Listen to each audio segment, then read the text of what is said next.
That's what this is how we do it.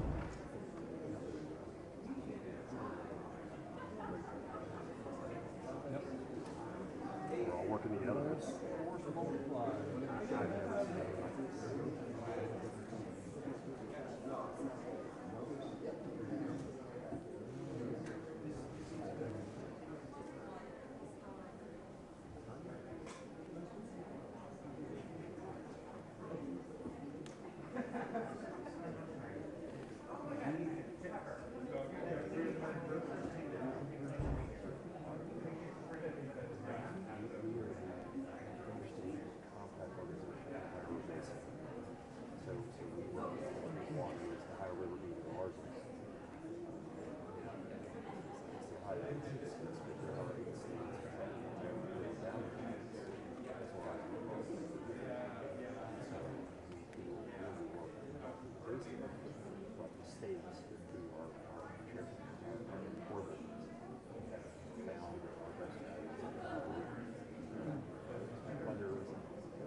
Yeah.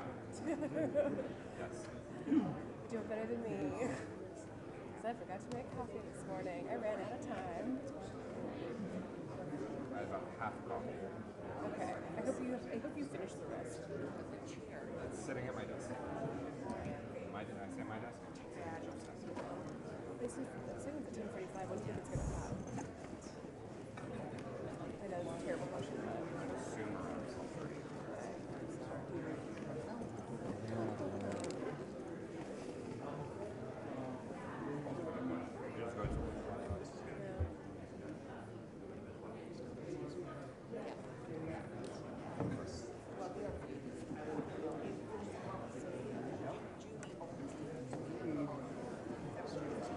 Just go to There's the other center one. Yes, good morning. I've never been here, so I don't know that.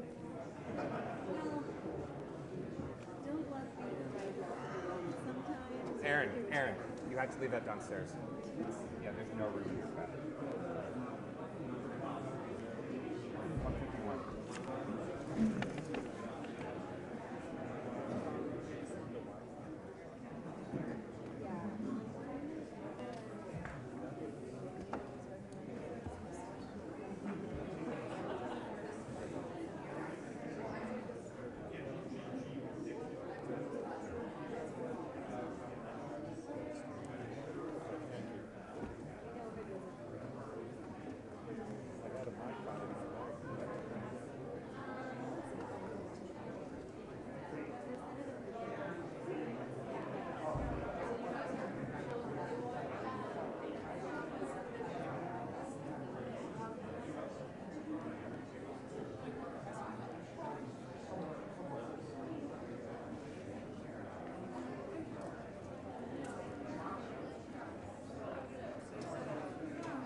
Yeah, thank you, great. Thanks for having us over here. Absolutely. Yeah. Richard Harris, Adam Connell. Nice to meet you in person. We spoke on the phone, but glad you could be here, and thank you for doing this. You guys are doing a great job. I really appreciate it. Hey, Ken, how are you? Good to see you. Absolutely. Thank you for coming.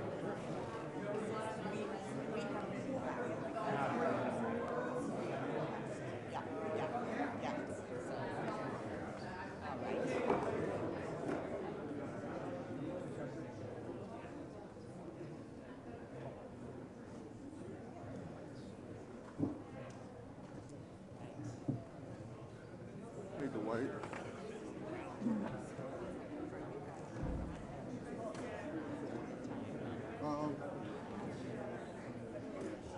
All right. Well, I'll just step out. Senator, nice to see you. Thank you for coming. But it's off, right? Thank you. Good to see you again. With these guys.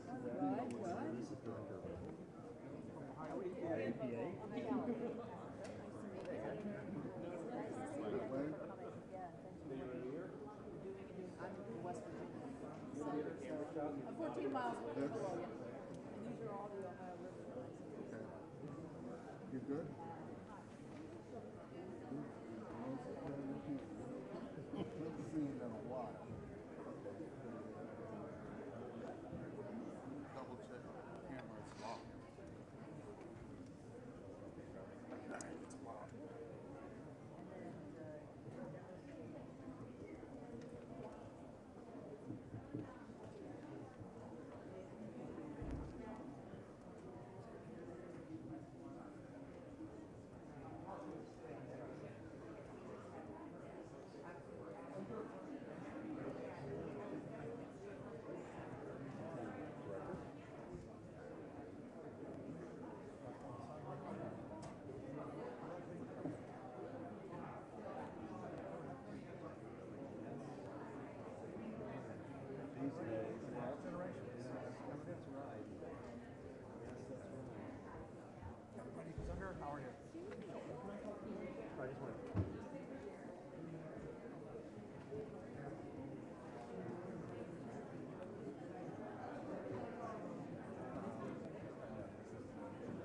This is the only time we've needed to be.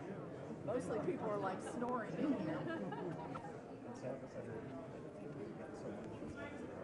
well, we were relying on what you were doing because I was talking to the water system, West Virginia water system. Chicken Lake, where they got messed up. They did an alternative takeout, and then you got all that rain.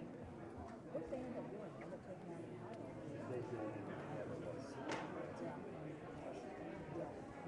Yeah, and I mean, it didn't cause us. It's such a good example of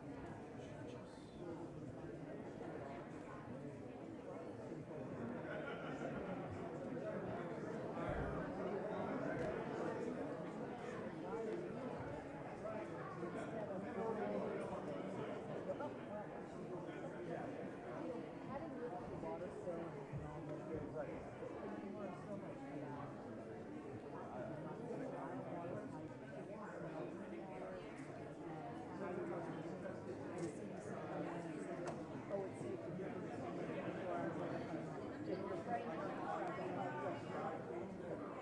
That's what brought me. Is it? I'm the vice president of the water utility. Oh. Was getting all the president is all the customer questions. Yeah. And was in challenging spots. I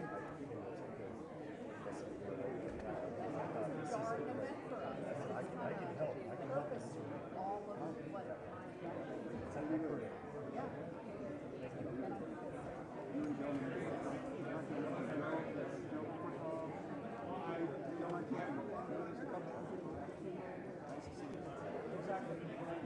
Richard Harris, it's a pleasure. West Virginia, man. Where would you say? Martin Ed. He's actually with me. When he was born in Oh, really? yeah. Oh, my goodness.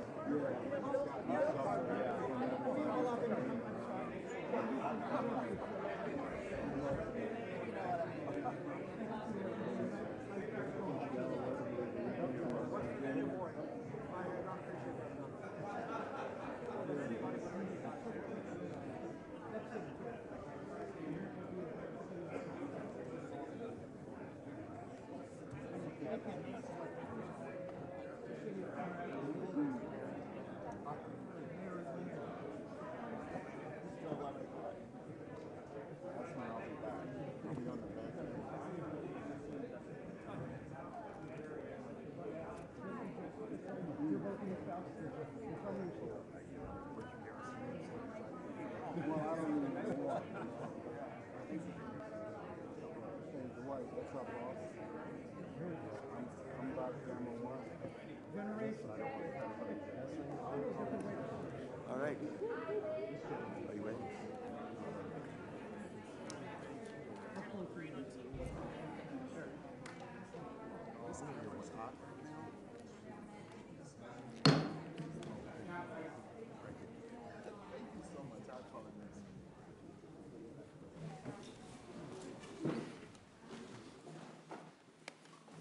Well, good morning, everyone. Thank you all for joining us today for this important hearing. Ranking Member Capito and I thank all of our witnesses for joining us today as well, including our witnesses and colleagues from Ohio and Pennsylvania.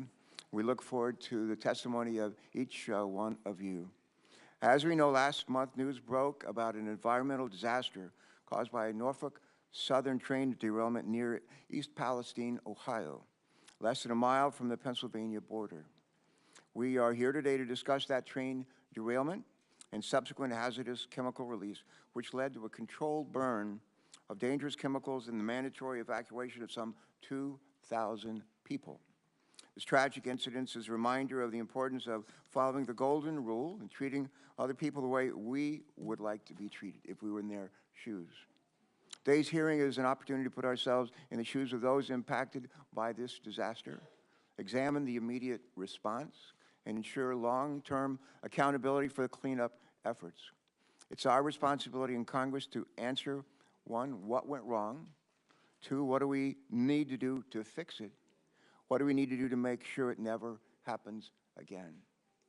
Every so often, environmental disaster in our country underscores our responsibility to protect public health and our environment. In 1969, I recall seeing news coverage of a train spark that ignited the polluted Cuyahoga River near Cleveland, Ohio, just north of Ohio State, where I was a Navy ROTC midshipman a year earlier. As our nation watched a river engulf in flames, it served as a wake-up call to better protect communities from hazardous substances and to take responsibility for cleaning up environmental disasters. This movement helped lead to the creation of the Environmental Protection Agency, which has broad bipartisan support, had broad bipartisan support. My hope is that in the aftermath of the disaster in East Palestine, we can come together once again to identify solutions that will protect communities, improve safety, and restore trust. We must work together with our colleagues on other relevant House and Senate committees to strengthen our nation's rail safety regulations, ensure compliance with them, and prevent future incidents like this one from happening again. We also need to make sure that the impacted communities receive the resources and the support that they need. Our existing laws have allowed EPA to identify Norfolk Southern as a responsible party and began to hold the corporation responsible for the costs of the emergency response, as well as for the long-term remediation of this area. We want to hear from our witnesses today whether Norfolk Southern is meeting its obligations, including its moral obligations. In addition, we should note that responding to this disaster is a shared responsibility between different levels of government and Norfolk Southern. And it is imperative for us to ensure that the agencies tasked with responding to disasters like this have the necessary resources that they need to ensure the safety of the air that people breathe, the water they drink, and the soil they use on which to grow crops. It's worth noting that the Biden administration has been on the ground from day one. As we'll hear today, the EPA, working alongside state and local partners, arrived in East Palestine within hours after the derailment and has maintained a presence ever since. In fact, Administrator Regan has visited the area, I'm told, some 3 times already and expects to go back for more. In the wake of the chemical releases, these government entities have worked tirelessly to install air and groundwater monitoring systems, as well as sample the water in the air for toxics and oversee the removal of contaminated soil. Norfolk Southern appears to have cooperated with these orders and has agreed to pay for the environmental cleanup resulting from the derailment. However, the ultimate costs may exceed the immediate cleanup needs. And moreover, an apparent lack of transparency on the part of Norfolk Southern, at least in the early days of the response, has left some members of the community battling with mistrust and looking for answers. We're told that the company's failure to communicate directly includes information given to some first responders who were under the impression that only one car would be vented and burned rather than 5. And this miscommunication left first responders scrambling to ensure the public safety requirements of a much, much larger plume. We've also heard from some residents who were told it was safe to return to their homes, but are still experiencing ongoing health problems. Other concerns remain, such as loss of property values and the long-term impacts on the most vulnerable citizens, including children and the elderly. As I said earlier, today presents us with the opportunity to learn from this experience, address misinformation, and gain a better understanding of the long-term plan to protect public health and address the environmental impacts of this disaster. Just as we witnessed an earlier environmental disaster in Ohio 54 years ago that I've alluded to, a new generation of Americans is now waiting to see how their government responds today and in the days to come. This incident may well prove to be a defining moment in their lives as it was in my own. Let's do what's right, not only for the people of East Palestine, but for everyone who believes that those who transport potentially dangerous chemicals must take the necessary steps to protect our people and our one and only planet. And with that, let me turn over the rest of the opening statements here to my ranking member and my partner in so many ways, Senator Capito. Senator Capito. Thank you. Thank you, Mr. Chairman. Thank all of you for being here today. And I'm really pleased that we have the hearing and we have our fellow senators here with us as well. As you said, we're going to discuss the ongoing environmental response to a large-scale chemical spill resulting from a Norfolk Southern train derailment in East Palestine, Ohio, which is 14 miles north of the West Virginia border. Before we go any further, I would like to take this opportunity to thank the emergency responders who were on the scene and less than an hour after the incident was reported and are continuing today to work diligently on our cleanup efforts. Thank you all so much. These kinds of accidents are some of the toughest days for them because these men and women, these are their neighbors. These, in some cases, they're relatives, and certainly their hometown friends. So it weighs on all of us here. This catastrophe upended the lives of thousands of our constituents in states represented today. The residents of East Palestine and other impacted communities, including those in West Virginia, deserve the chance to hear publicly from those involved in and affected by the cleanup efforts. They need to know what progress has been made, the challenges that lay ahead, and what lessons can be learned to improve future responses. From day one, responders across all levels of government, as well as the private sector, have worked around the clock on monitoring and mitigation to keep the public and environment safe. I appreciate EPA and other relevant organizations for providing regular updates to Congress on the status of the response.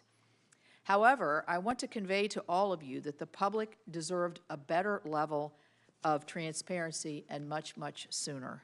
A month after the accident, it's clear to me that EPA's risk communication strategy fell short. In the immediate aftermath of the incident, impacted communities were clamoring for answers. While we're well aware that monitoring efforts and response planning need to be sound, we need to understand why it took so long for the EPA to get accurate data to the public. This is especially true when organizations like the Ohio EPA and the Ohio River Valley Sanitation Commission, better known as ORSENCO, both represented on our panel today, managed to provide data and safety information to the public quicker.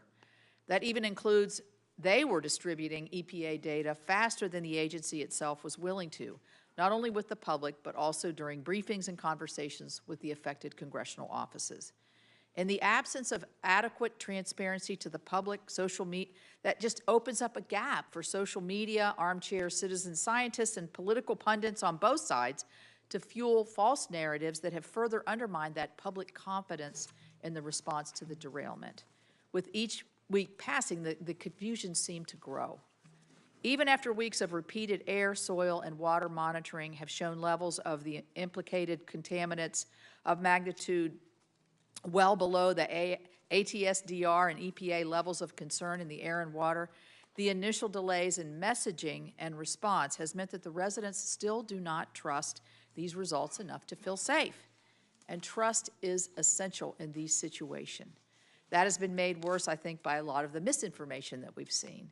You can't address fear and mistrust by pointing residents to an EPA website filled with fact sheets and press releases. Risk communications needs to be done in a clear but compassionate, relatable manner right down there where it's happening. So why did it take weeks for the EPA administrator to drink the water he repeatedly told residents was safe? Why did it take almost a month to establish a response center and go door to door to East Palestine families concerned? As a result of early missteps, I believe that we need to keep moving forward here. This committee must get to the bottom of whether EPA has some of the authorities for some of the actions that it's taken on the removal and whether they are serving the best interests of our constituents. So how will EPA approving every shovelful of dirt that is moved benefit safety or expedite the process? These are the questions I'm going to have. How and why is EPA prohibiting contaminated soil and water from leaving the state of Ohio for into qualified destruction facilities? How's that going to improve outcomes? I'm concerned that at least one of the Ohio facilities EPA is now activating for this purpose has a history of Clean Air Act violations and may not be able to sufficiently destroy contaminated soils in a way that assures communities may not be further impacted by emissions resulting from incomplete incineration. So, the EPA has been slow to respond to some of our office's inquiries on the use of PFAS firefighting foams in combating the fire, nor explaining how residues from those foams may be responsible for some of the purported pollution that has made the rounds. The EPA could have also made abundantly clear that Norfolk Southern would be completely liable and that no expense would be spared in the cleanup efforts. That's required by the law. Instead, it took weeks for the average American not well versed in the nuances of CERCLA, which is the act that covers this, to receive that assurance.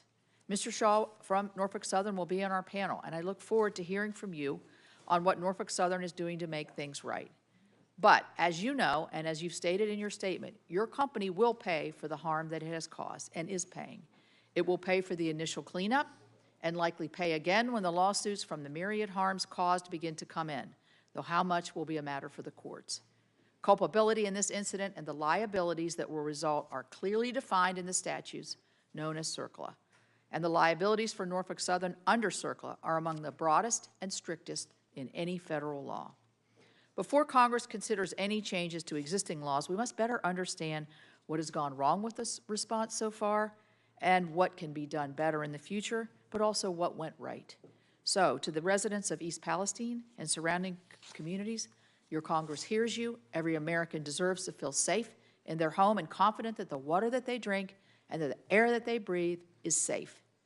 When something like this happens, God forbid, they should also be able to trust the federal government will be quick, deliberate, transparent, and clear in their response, and that guilty parties will be held responsible. I believe the environmental laws on the book are up to the task. So what has gone wrong? What has gone right? That's what we're here to talk about today. Thank you. Thank you very much. Let me now recognize Senator Jeff Merkley. Jeff is the chairman of the Subcommittee on Chemical Safety, Waste Management, Environmental Justice, and Regulatory Oversight. And we'll recognize him for his statement. Jeff, you're recognized. Thank you very much, Chairman Carper and Ranking Member Capito, for today's hearing. As chair of the Chemical Safety Subcommittee, it's absolutely critical we examine the impacts to public health and well-being of the people of East Palestine following this disastrous derailment of a Norfolk Southern freight train that was carrying tons of toxic and hazardous materials and certainly the impact coming from the plumes of smoke that burned for over 2 days. This tragedy demands accountability because future derailments will happen. Unless we learn the lessons of this incident, there will undoubtedly be more derailments with devastating impacts on additional communities. For years, my office has been hearing from Oregonians who are terrified about the risks of trains rolling down the tracks in the middle of their towns full of toxic chemicals. They remember when a Union Pacific train derailed in Mosier, Oregon in June 2016, spilling some 42,000 gallons of crude oil in front of a school, a massive fire, damage to the water and sewer systems, and the debris made their way into the Columbia River. And they remember the billowing tower of toxic black smoke that could be seen for miles and miles up and down the Columbia Gorge in an area blanketed in toxic ash.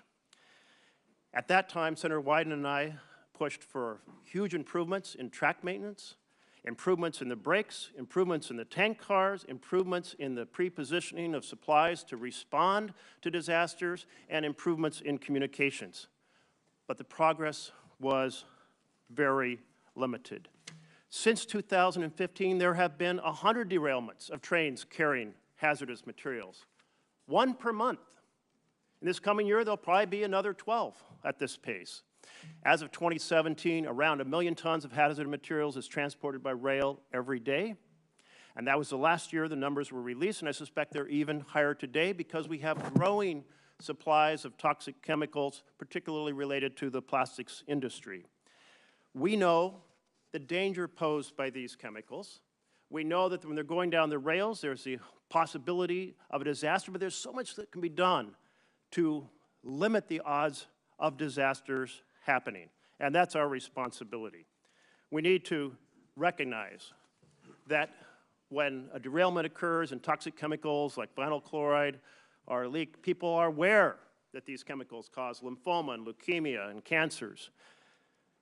And so they're absolutely, legitimately, extremely concerned, and many residents of East Palestine are complaining about all sorts of health issues.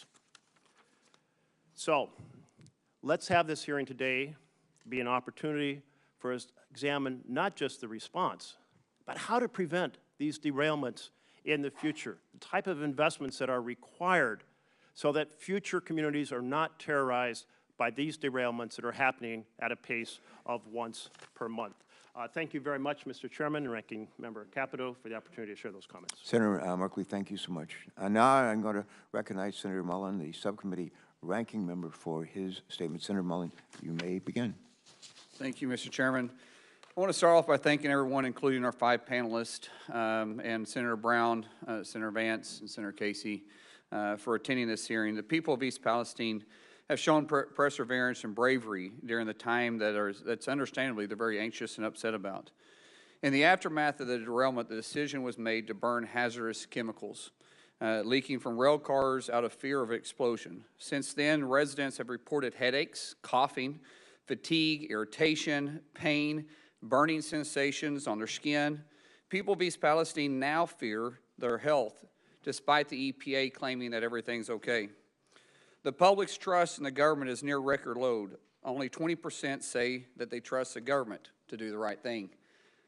After the last 3 years, there's no wonder that the residents are calling into question about the response and the advice the government bureaucrats is giving. The mixed messaging from the administration in the days and weeks after the tragedy has only added the fuel to the fire. Actions have consequences. Both the Secretary of Transportation and the Administrator of the EPA delayed their visit to East Palestine, says that when they got there, hey, it wasn't our problem. It was the previous administration and their deregulation that caused this. It's time for everyone to take responsibility.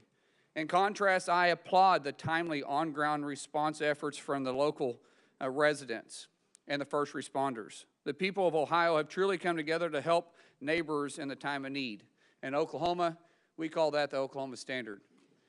Moving forward, today's hearing allows us and allows witnesses to provide much-needed clarity and assurance to the public. We need to know how to prevent tragedies like this from happening again.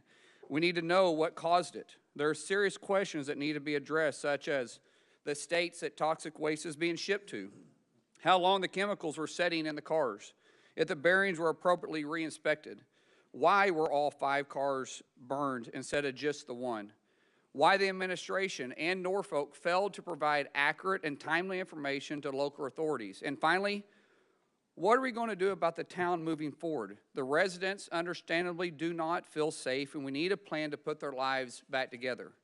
I expect our witnesses to transparently discuss these issues so we can prevent accidents like this from occurring in the future. Leaders take responsibilities. They don't point fingers and dodge responsibilities. The people of East Palestine need to see the administration and Norfolk take responsibility and show results. I yield back. Thanks very much for that comment. Before Before we turn to our colleagues who joined us for today, I'm going to just ask unanimous consent, if I could, to submit for the record a statement on behalf of our EPW colleague, Senator John Fetterman of Pennsylvania, who cannot be with us here today. For my colleagues, I'd just like to quote a couple of lines from Mr. Fetterman, Senator Fetterman's testimony, and here's what he says. He said, "I'm working with my colleagues across both state and party lines to fight for the forgotten people of Pennsylvania and Ohio, hold Norfolk Southern responsible for the damage that they've caused, and prevent similar disasters from happening in the future. I'd specifically like to thank my colleagues from Ohio, Senator Sherrod Brown and Senator J.D. Vance, for being great partners with Senator Bob Casey and myself throughout this process."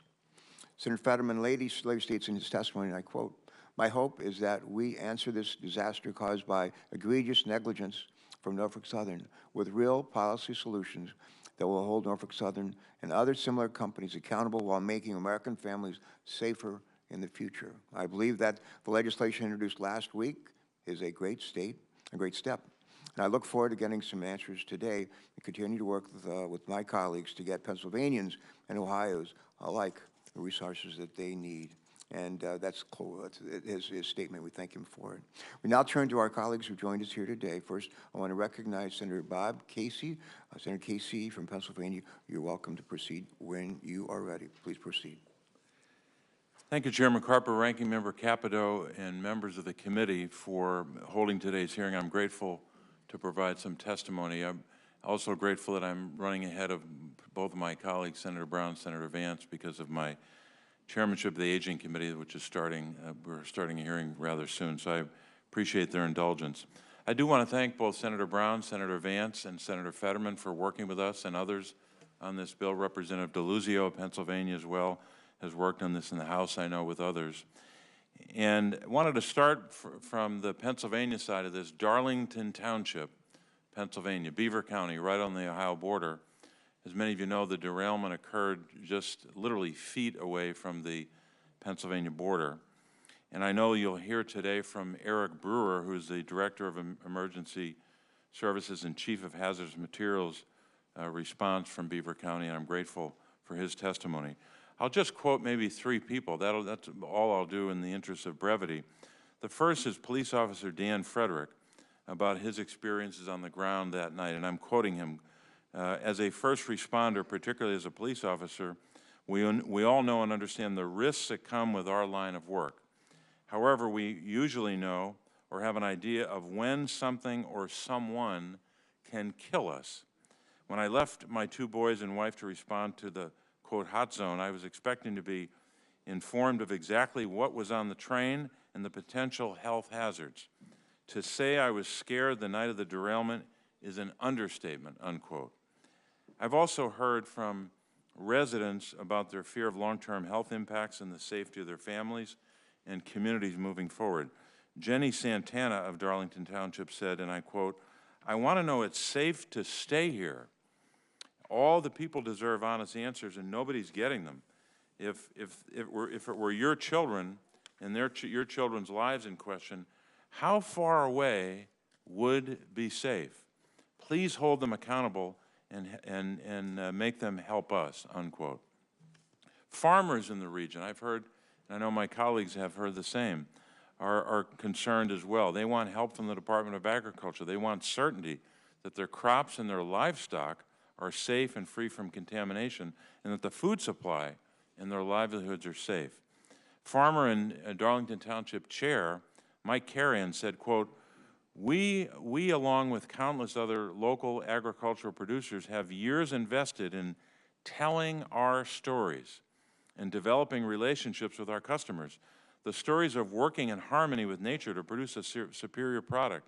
This story was ripped to pieces on the day of the derailment. It's now our responsibility to do damage control for Norfolk Southern's negligence while absorbing revenue loss of canceled orders. The economics of our industry is very emotionally driven. Emotions are now being driven by perception and lack of information. We need testing.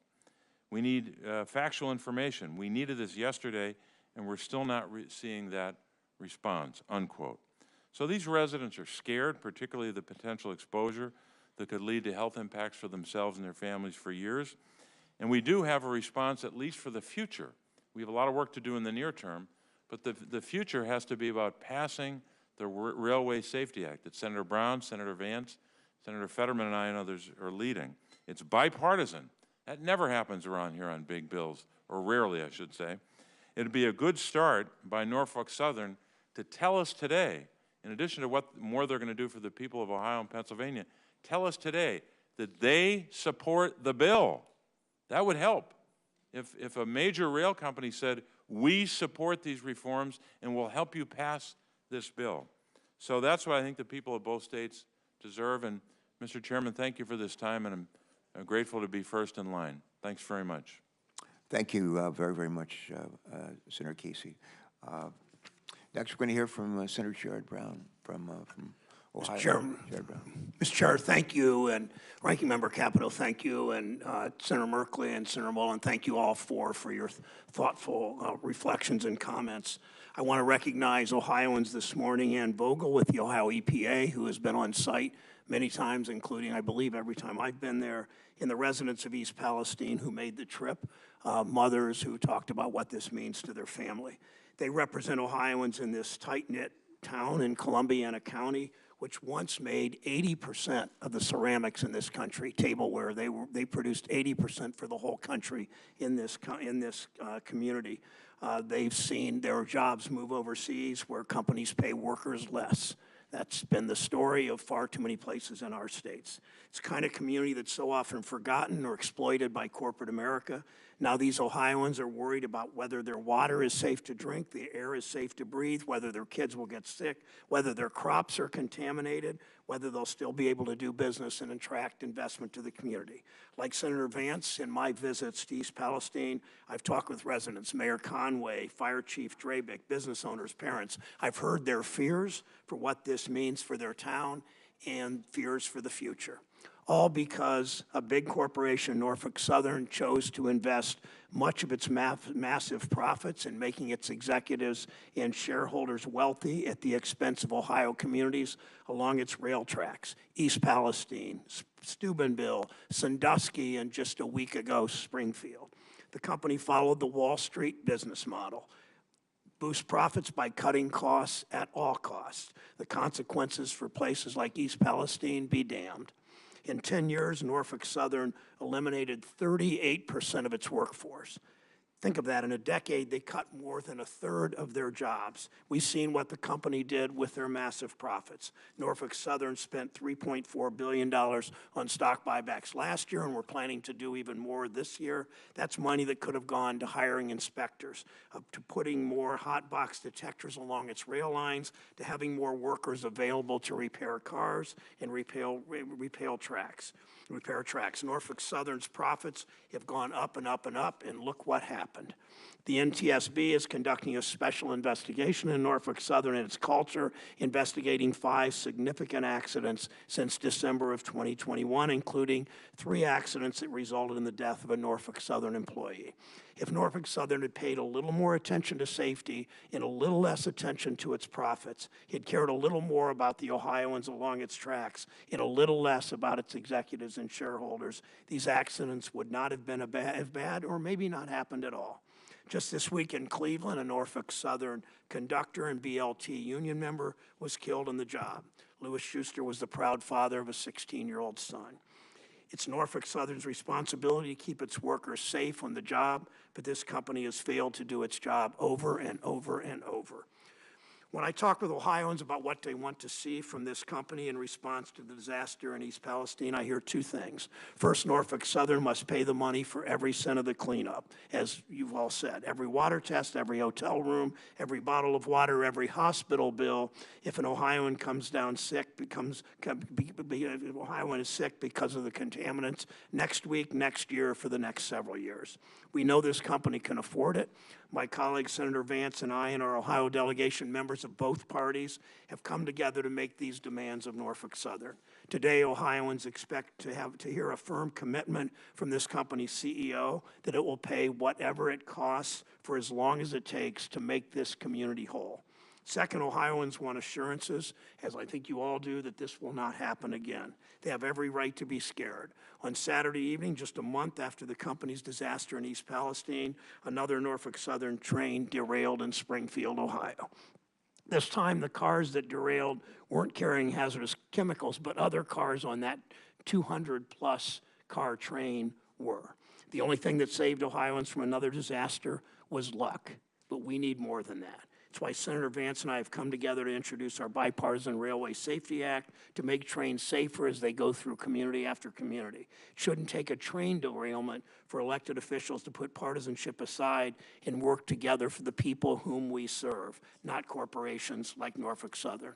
Lobbyists for the rail companies have spent years fighting every effort to strengthen rules to make our trains and our rail lines safer. Now Ohioans are paying the price. If this company is serious in its commitment to preventing more East Palestines in Ohio and across the country, I hope today that Mr. Shaw, as Senator Casey said so emphatically, I hope today Mr. Shaw will endorse our common sense bipartisan plan.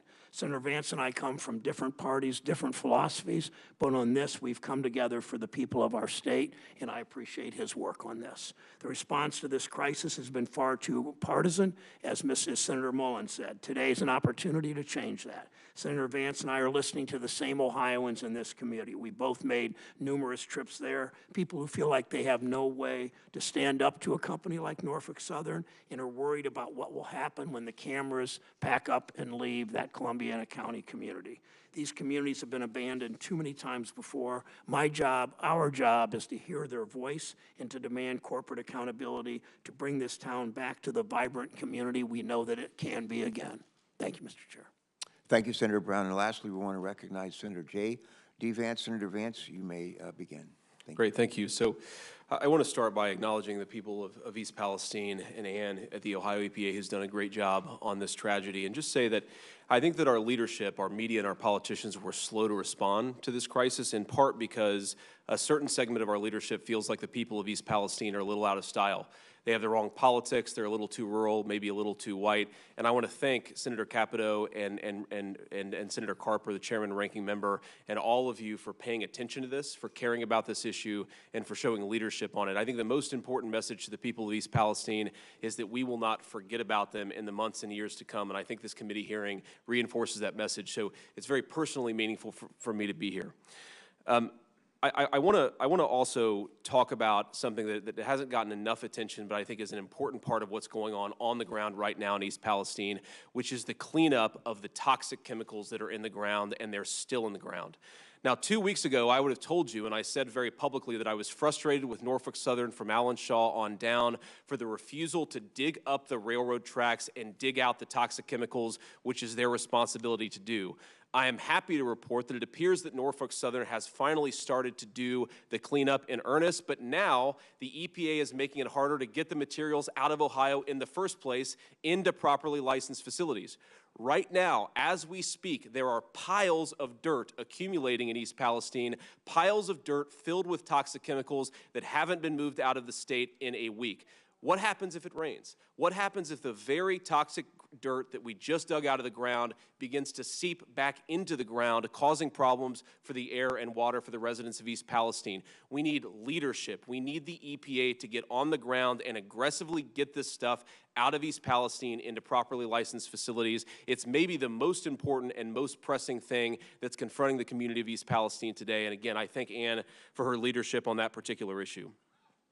After the cleanup, we're focused on the cleanup now, justifiably so, but after the cleanup, we need to turn to how to prevent this from happening, or at least how to make it less likely. I'm a realist. I recognize that you're always going to have accidents, but I think that we can make them less likely, and I think, importantly, we can give our first responders proper notice when they're responding to these derailments when they happen. It is ridiculous that firefighters and local officials don't know that hazardous chemicals are in their community, coming through their community. In East Palestine, you had a community of largely volunteer firefighters responding to a terrible crisis, toxic burning chemicals without knowing what was on them. It's one of the things that the legislation that Senator Brown, Senator Casey, and Senator Fetterman and I have worked on together, and I thank them for their work on that issue.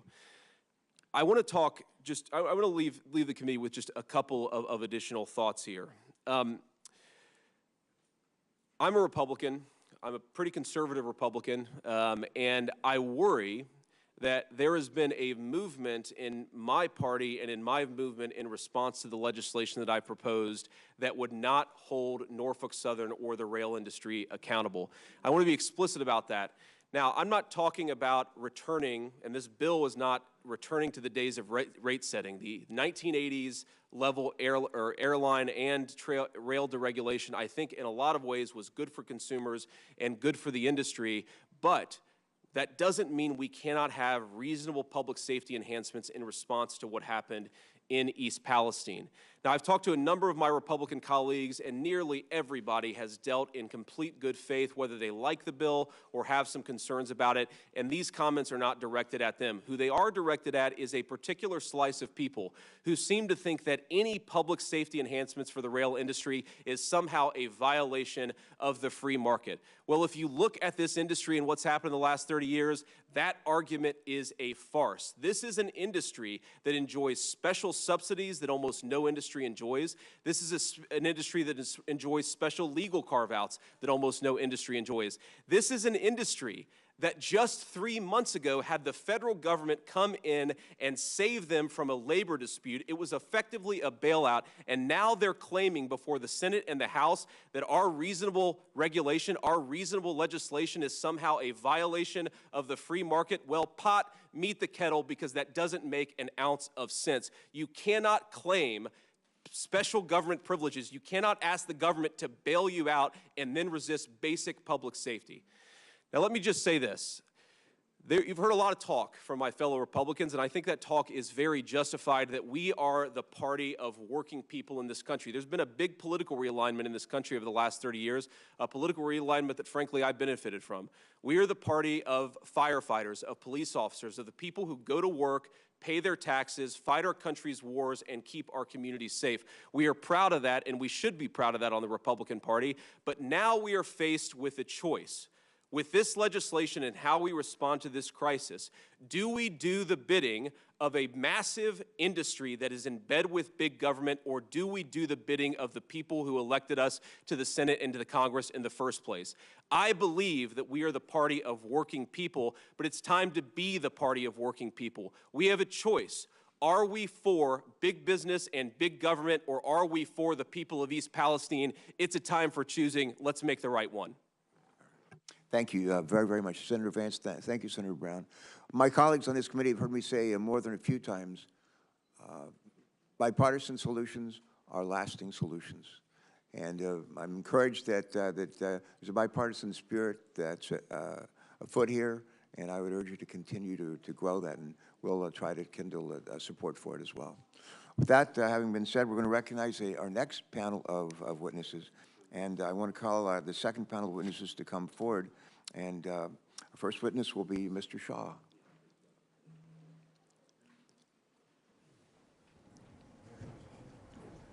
In addition to Mr. Shaw, we will be hearing from Deborah Shore, the Regional Administrator for Region 5 of the Environmental Protection Agency.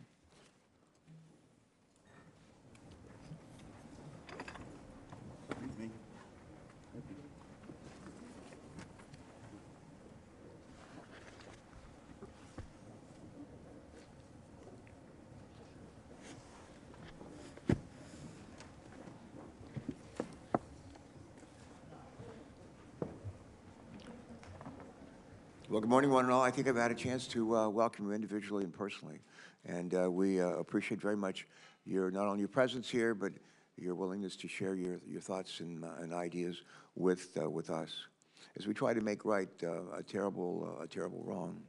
We're going to turn to our first witness, and it's Alan Shaw. I appreciate the time you spent with me on the phone earlier this week. And Mr. Shaw, you may begin your testimony at this time. Thank you. Welcome.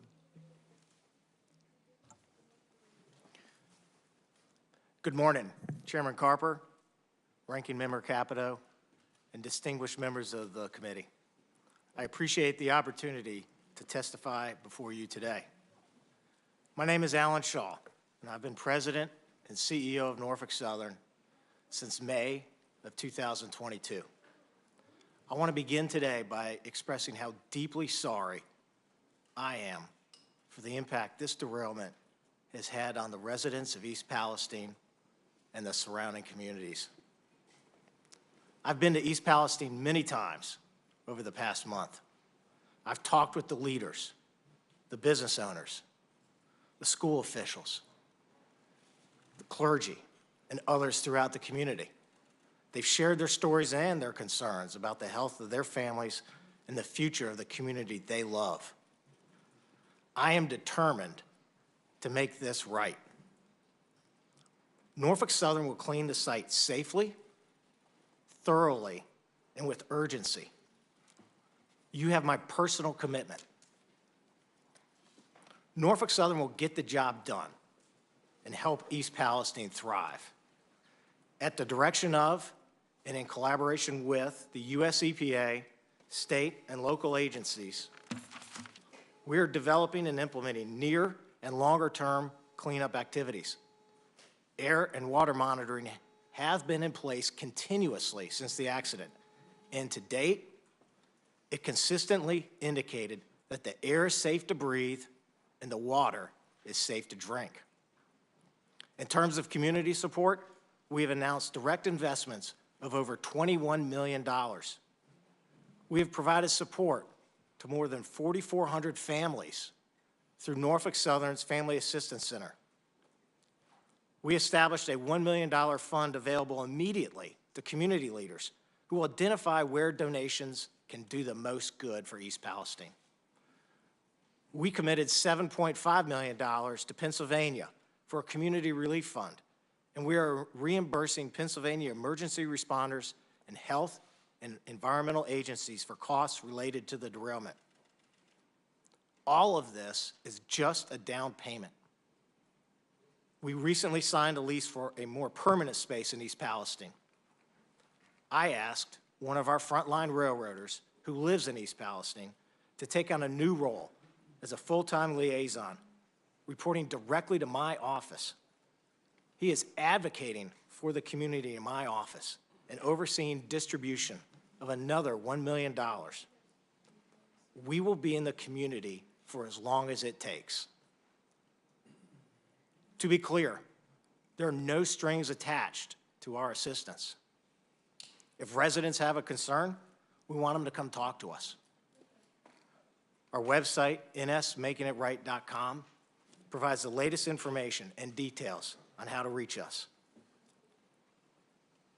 We have been cooperating fully with the NTSB's investigation into the cause of the derailment. The preliminary report found that the Norfolk Southern crew was operating the train below the speed limit and in an approved manner.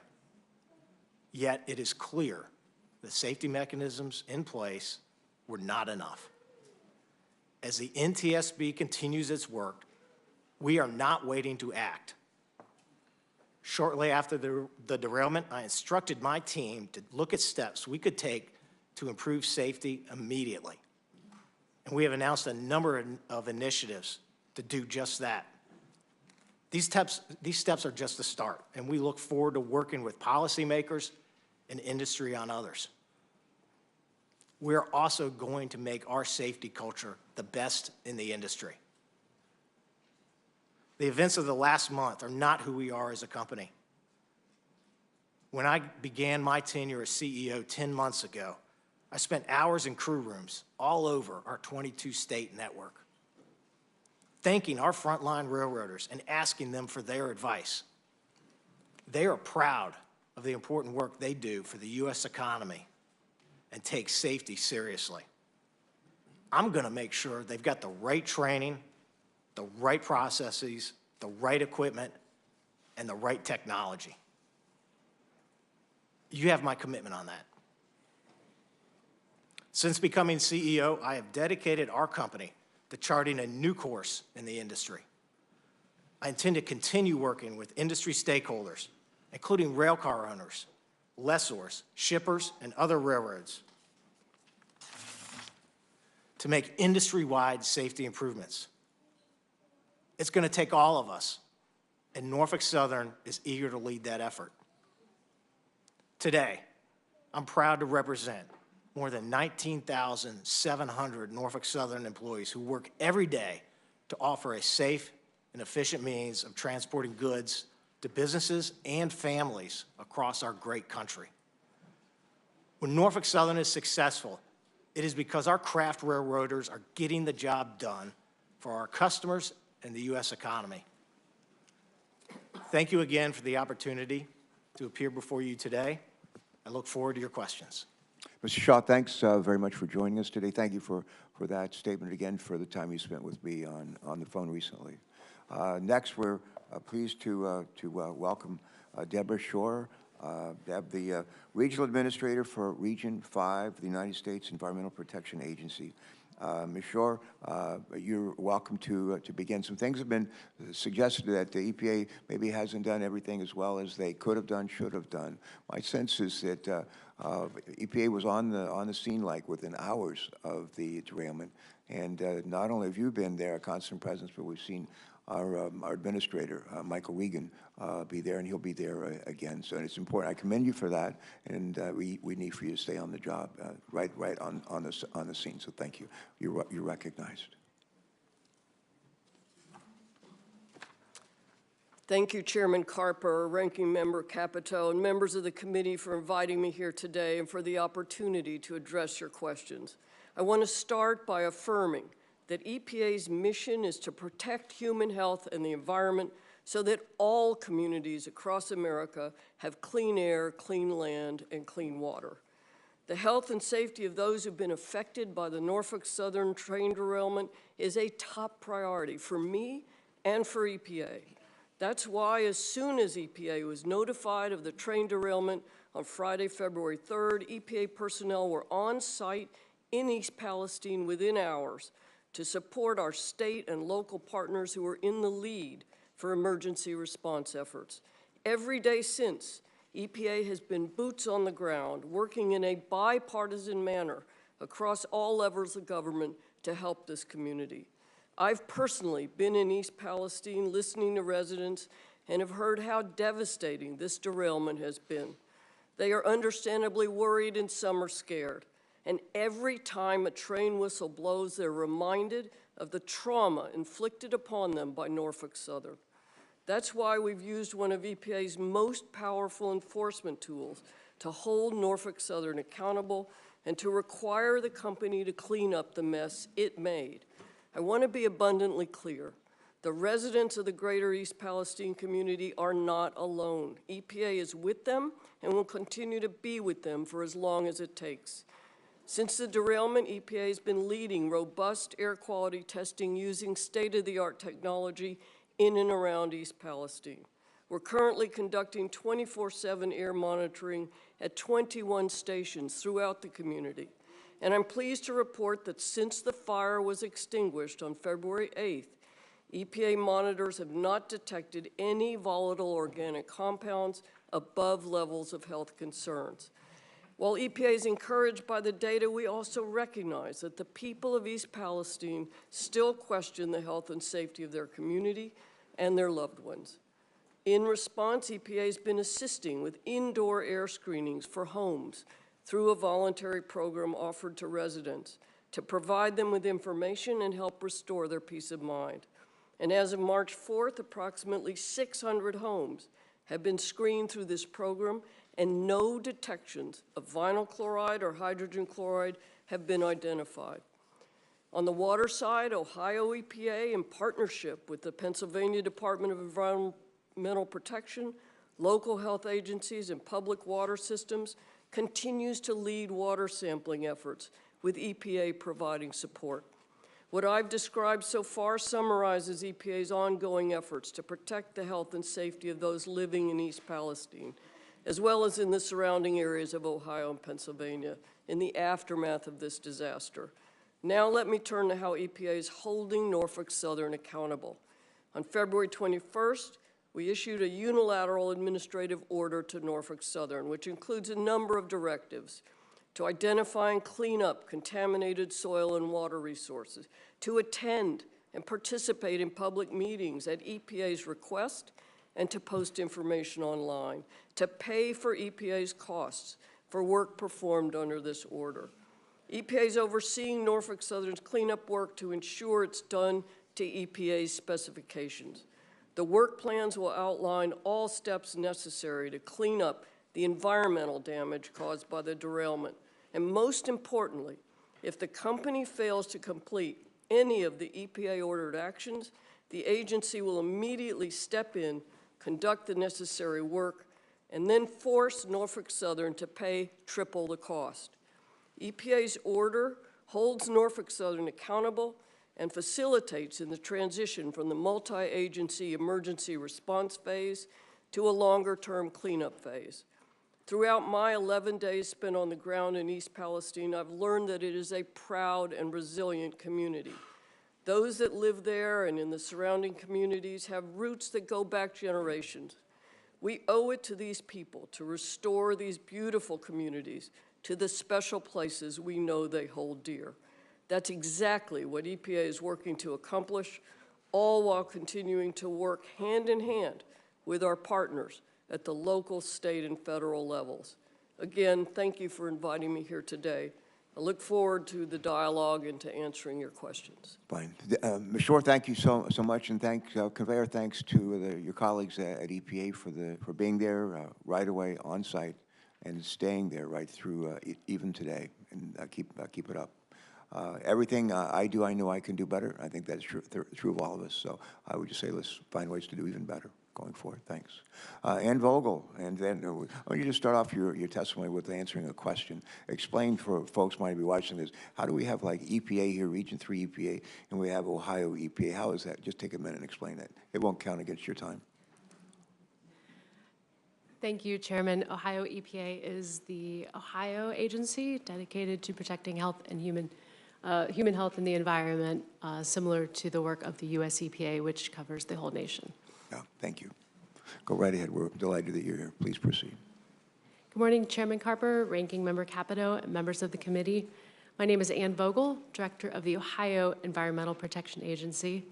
On behalf of Governor DeWine, Lieutenant Governor Houston, and the talented team that I am privileged to represent at the Ohio Environmental Protection Agency, I thank you for allowing me to share our ongoing efforts to protect human health and the environment in East Palestine, a community that I have called home for the past month.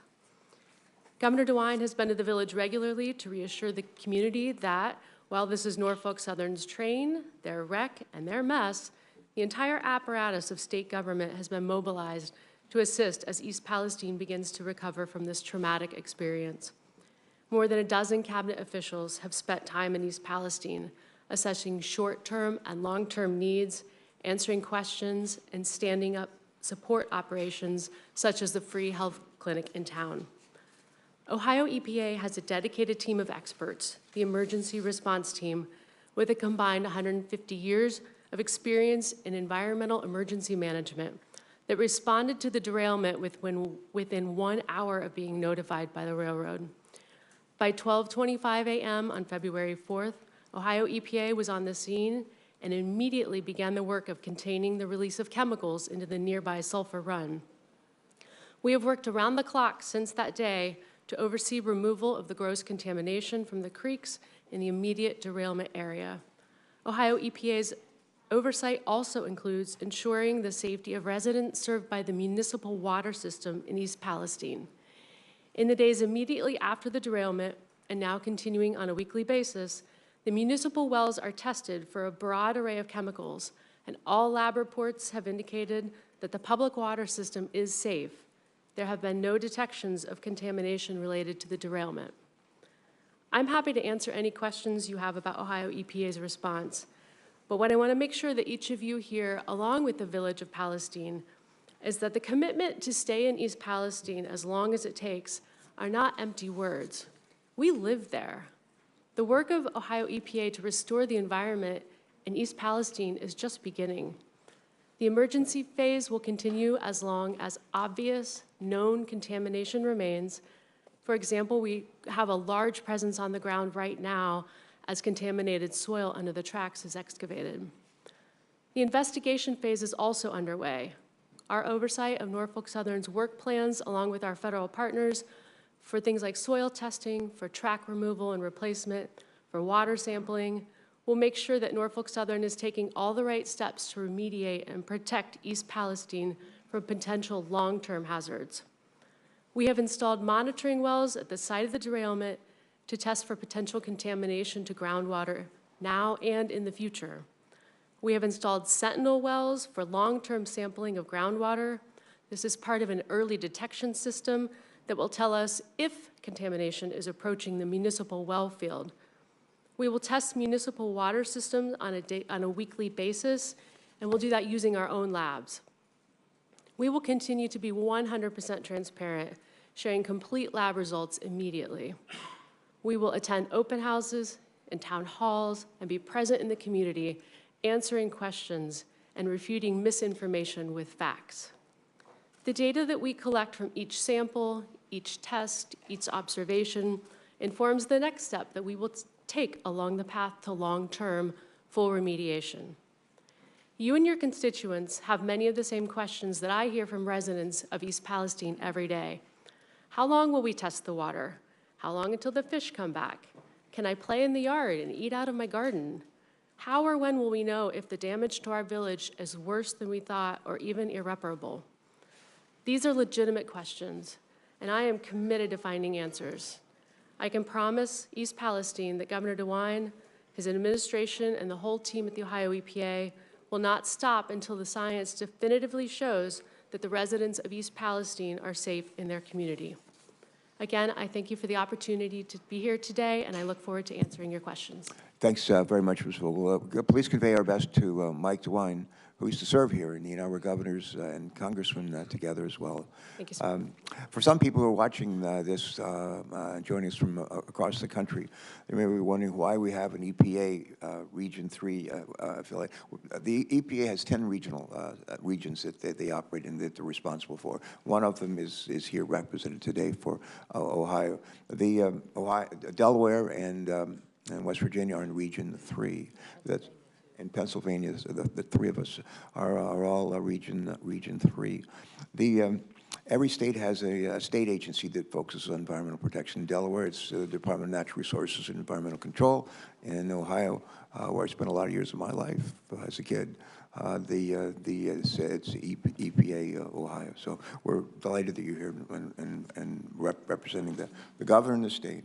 Next, we're going to hear from Mr. Richard Harrison, the Executive Director and Chief Engineer for the Ohio River Valley Water Sanitation Commission, or SANCO. I'm not real big on acronyms, so tell us, before you even start your testimony, Mr. Harrison, tell us what is SANCO, so anybody happens to be catching this on the television across the country says, oh, okay, I understand that.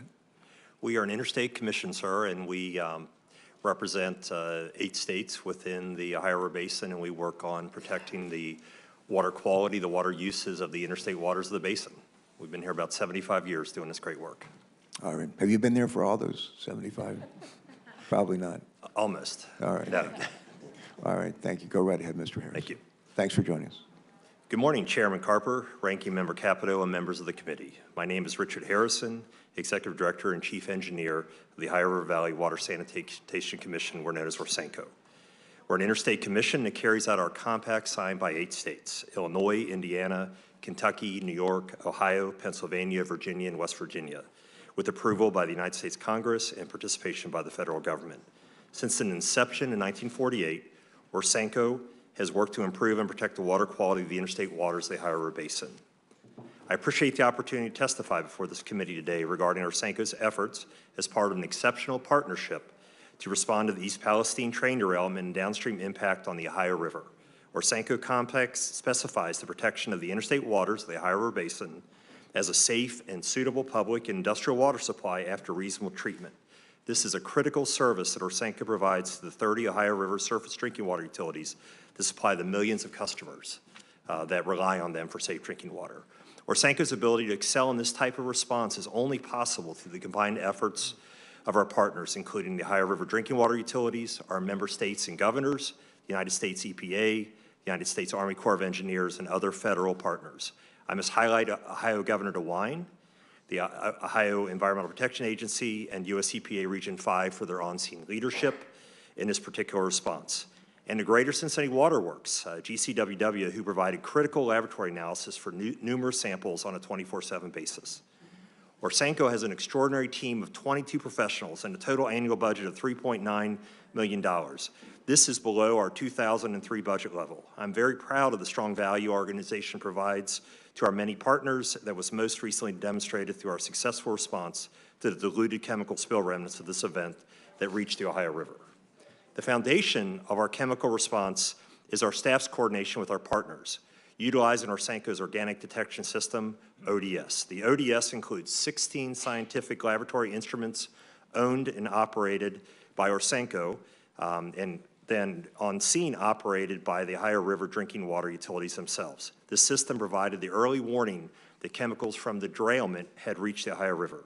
The ODS has subsequently provided over 40,000 screening level test results for 30 volatile organic chemicals. Over 130 special samples of the Ohio River were collected by my scientists and analyzed by Greater Cincinnati Water Works Laboratory. The proximity of the leading edge of the diluted spill remnants was tracked by Orsanco's time of travel computer model and confirmed by daily sampling completed by our scientists. This information proved invaluable to our partners. N-butyl acrylate, 2-ethylhexanol, and 2-ethylhexyl acrylate were detected through Orsanco's initial sampling efforts from the Little Beaver Creek, the tributary below East Palestine that feeds the Ohio River near the Ohio River and Pennsylvania border. As a result, we were able to calibrate 6 of our more sophisticated ODS stations to quantify any detections of these chemicals that may be found in the remnants. The Agency of Toxic Substances and Disease Registry, ATSDR, provided invaluable, timely provisional health guidance screening levels for these chemicals to determine what level might pose a health risk to finished drinking water. These screening levels were 560 parts per billion for 2-ethylhexyl acrylate and 200 parts per billion for 2-ethylhexanol. Our highest Ohio River detection for N-butyl acrylate was 4.3 parts per billion, and the analysis results for the other 2 chemicals were all below 1 part per billion. The ATSDR health screening levels and Orsanco's ODS and special sampling data analysis provided the scientific foundation for our conclusion that there were no Ohio River detections at any levels approaching a concern to public health. This information was tabulated, posted on Orsanco's website, and communicated to the public. Orsanco's ability to provide this high level of chemical spill response is dependent upon our ability to secure sustainable funding through the fiscal 2024 federal appropriations process. This includes the organics detection system. If the recent accident has taught us anything, it is that we depend on this system and our capable staff and partners to respond to threats to our drinking water supply. The current ODS equipment was last funded by Congress in 2009 and needs replacement at an approximate cost of $4.7 million. In short, Orsanco provided the level of service that our customers have depended on, and without this federal investment, this will be a challenge in the future. Let me thank the committee once again for the opportunity to testify today. Thank you. Mr. Harrison, our thanks to you and everyone at Orsanco for your testimony today, for being with us, and stay on it, please. Eric Brewer. Eric, welcome. I understand you serve as the Director and Chief of Hazardous Materials Response for Beaver County Department of Emergency Services, not that far from East Palestine. And Senator Capito's already mentioned just gave a shout out to the first responders who've turned out, and as a former governor who's spent a lot of time with the disasters of our own in the state of Delaware, we know how important the work of the first responders are. We're grateful for their service and sacrifice. So thank you. Please convey our gratitude. And with that, you're recognized to make your statement. Thanks. Thank you. Thank you for the opportunity to speak before you in reference to the emergency in East Palestine that's directly affecting the residents of Beaver County, Pennsylvania. This derailment occurred just under 1,000 feet from the Pennsylvania-Ohio line. I'm Eric Brewer, Director of Emergency Services for Beaver County. I'm the appointed Emergency Management Coordinator, as well as the Chief of the Hazardous Materials Response Team. I've been with the department for 28 years. I'm speaking as a member of the community, as well as a first responder who was on scene the night of the derailment. My family's been in Beaver County for over 100 years. I was born, raised, and continue to reside there. I'm part of the community.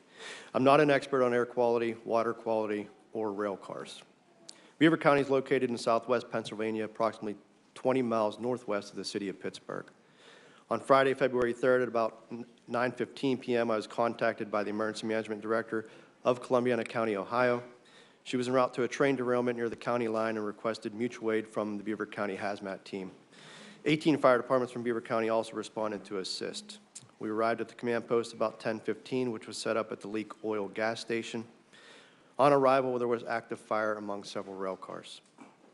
Our mission was to obtain the train consist and start to research the contents of the tank cars.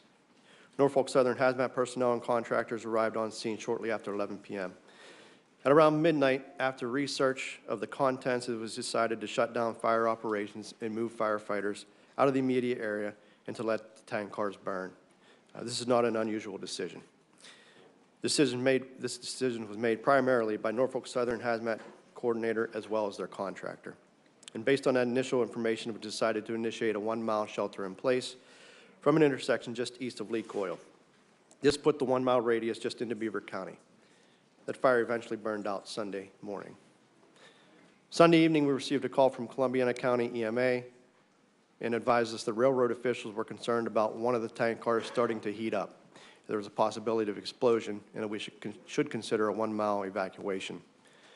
Ohio officials notified us that the 1-mile radius would now be from the Leak Oil address. This would add additional residents from Beaver County in the 1-mile evacuation zone. Darlington Township officials went door to door, as well as using a mass notification system to advise the residents of the 1-mile recommended evacuation. It was stressed that this was a recommendation as we could not force residents from their homes. Social media posts began to circulate stating that arrests would be made if people refused to leave during the evacuation. Let me be clear, this was not the case in Pennsylvania, as this was not a mandatory evacuation. Monday morning, we assembled at the Emergency Operations Center in East Palestine. We learned that Norfolk Southern wanted to do a controlled detonation of the tank car in question. We were assured this was the safest way to mitigate the problem. During one of those planning meetings, we learned from Norfolk Southern that they now wanted to do the controlled detonation on 5 of the tank cars rather than just the 1. This changed the entire plan, as it would now impact a much larger area. I think this confusion was probably a result of the lack of communication from Norfolk Southern and the fact that they weren't present during these planning meetings. The governors of Ohio and Pennsylvania made it clear to Norfolk Southern that they needed to communicate better. After more planning, the controlled detonation eventually occurred around 4:40 p.m. Most of the area concerned in Beaver County is rural and uses well water. There's no municipal water system in that area. Since the Monday of the controlled detonations, we fielded thousands of calls from concerned citizens wanting to know if they can drink the water, feed their livestock, and if the air is good. I continue to get asked about how prepared areas are for a train derailment. Emergency management consists of several phases, and one of those is preparedness. The goal of preparedness is to lessen the impact of a disaster, not prevent it. As Senator Vance said, there will continue to be disasters. However, we can lessen the impact through preparedness. Although it should not take an emergency such as this, I hope this is an impetus for better support of emergency management programs.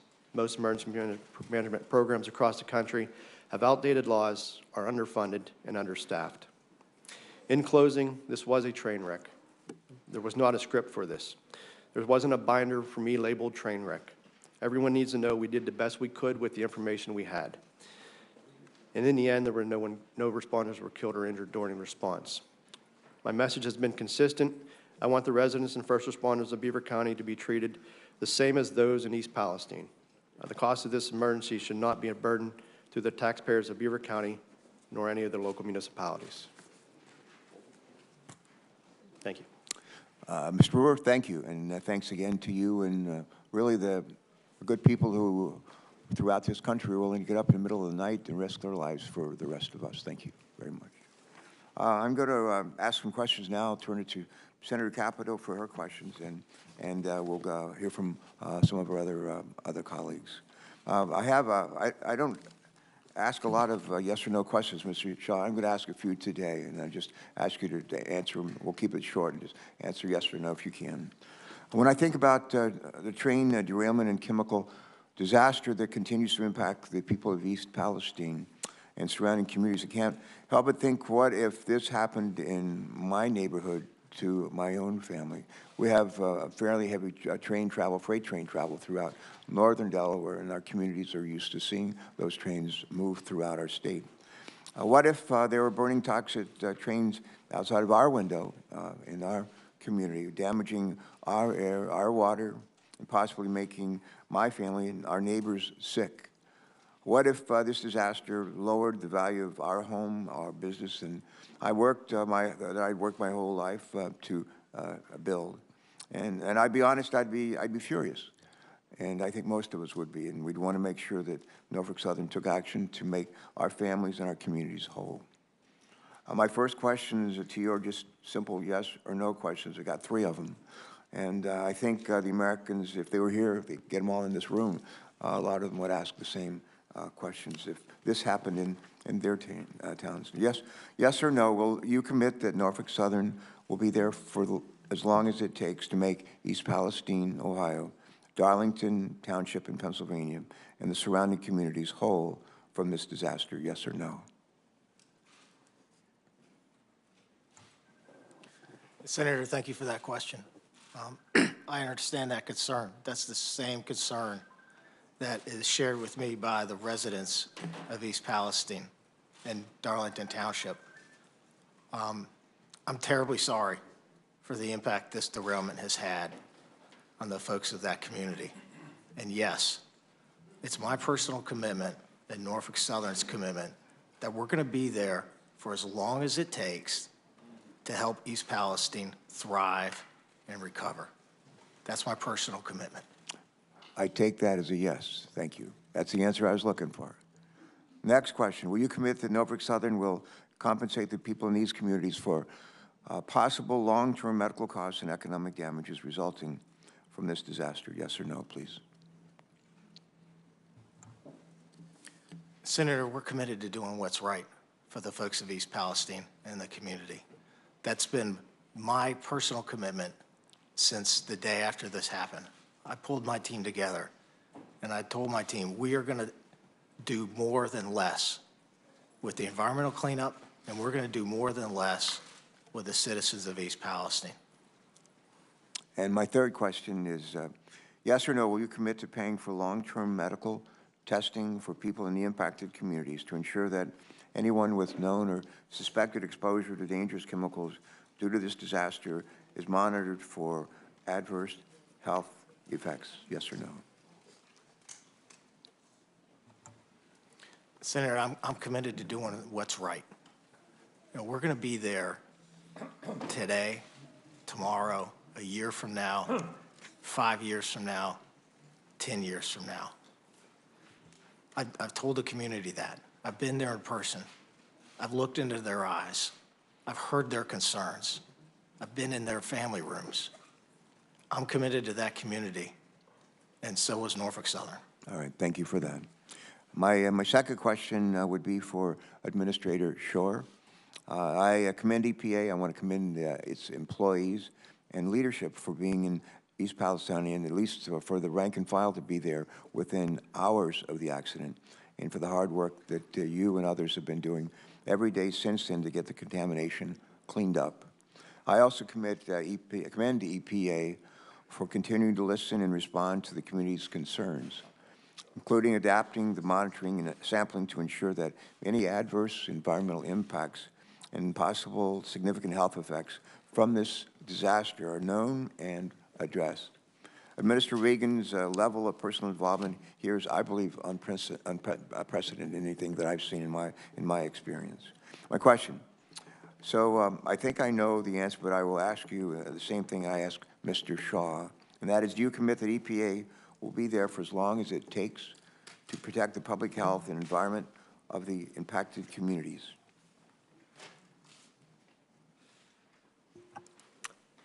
Thank you, Senator Carper. Yes, EPA is committed to continue to work with our partners in the community and make sure they have the support that they need and deserve. EPA will be on the ground as long as it takes. All right, thank you. My last question that I will ask is to Director Vogel, to you and to Mr. Brewer.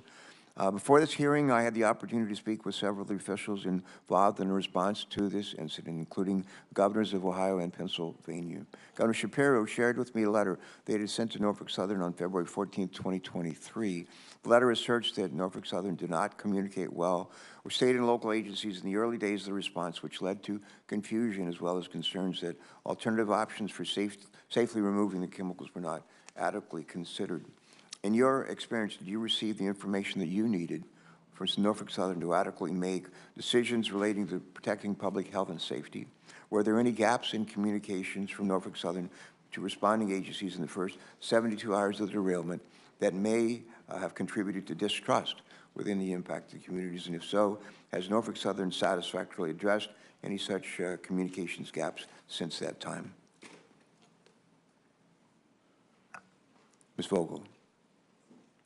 Mr. Chairman, thank you for your question. I do believe there were quite a few gaps in communication and missteps in the very early hours of following the derailment. I do believe that those gaps in communications have been addressed. I believe the teams are working well together on the ground today. But yes, things could have been handled better in the beginning hours. All right, thank you. Mr. Brewer, same question. Were there any gaps in communications from Norfolk Southern to responding agencies in the first 72 hours or so of the derailment that may have contributed to distress within the impacted communities? And if so, has Norfolk Southern satisfactorily addressed such communications gaps since that time? Thank you. The boots on the ground crews were great to work with. It seems as bosses or management gets there, that's where the communication failures start. And that's probably why we're here today. The decision to go from the 1 tank car to the 5 was jaw-dropping. And that impact, just because of the impact it had. Since then, they did seem to get better, though. All right, thank you. Senator Capito, you're recognized for your questions. Thank you, panel. Yes, ma'am. Thank you. Thank you all for being here, and thank you for your testimony. It's my understanding, this is sort of a table-setting question here, that no one, not the EPA, not the state, not Norfolk Southern, has been making these cleanup decisions in a vacuum, that instead a unified command group of these entities and experts have all had input into these major decisions.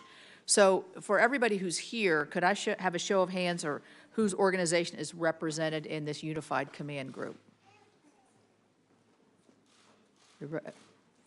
Do you have a comment? We used to be, up until like last week or so. Okay. EMA is involved, but it's Colombian. Okay, thank you. And then is that a fair assessment that I made forward, that these decisions are not made individually, they're made by the unified command? Just, you can shake your heads, yes, if you don't, if you disagree, you can shake.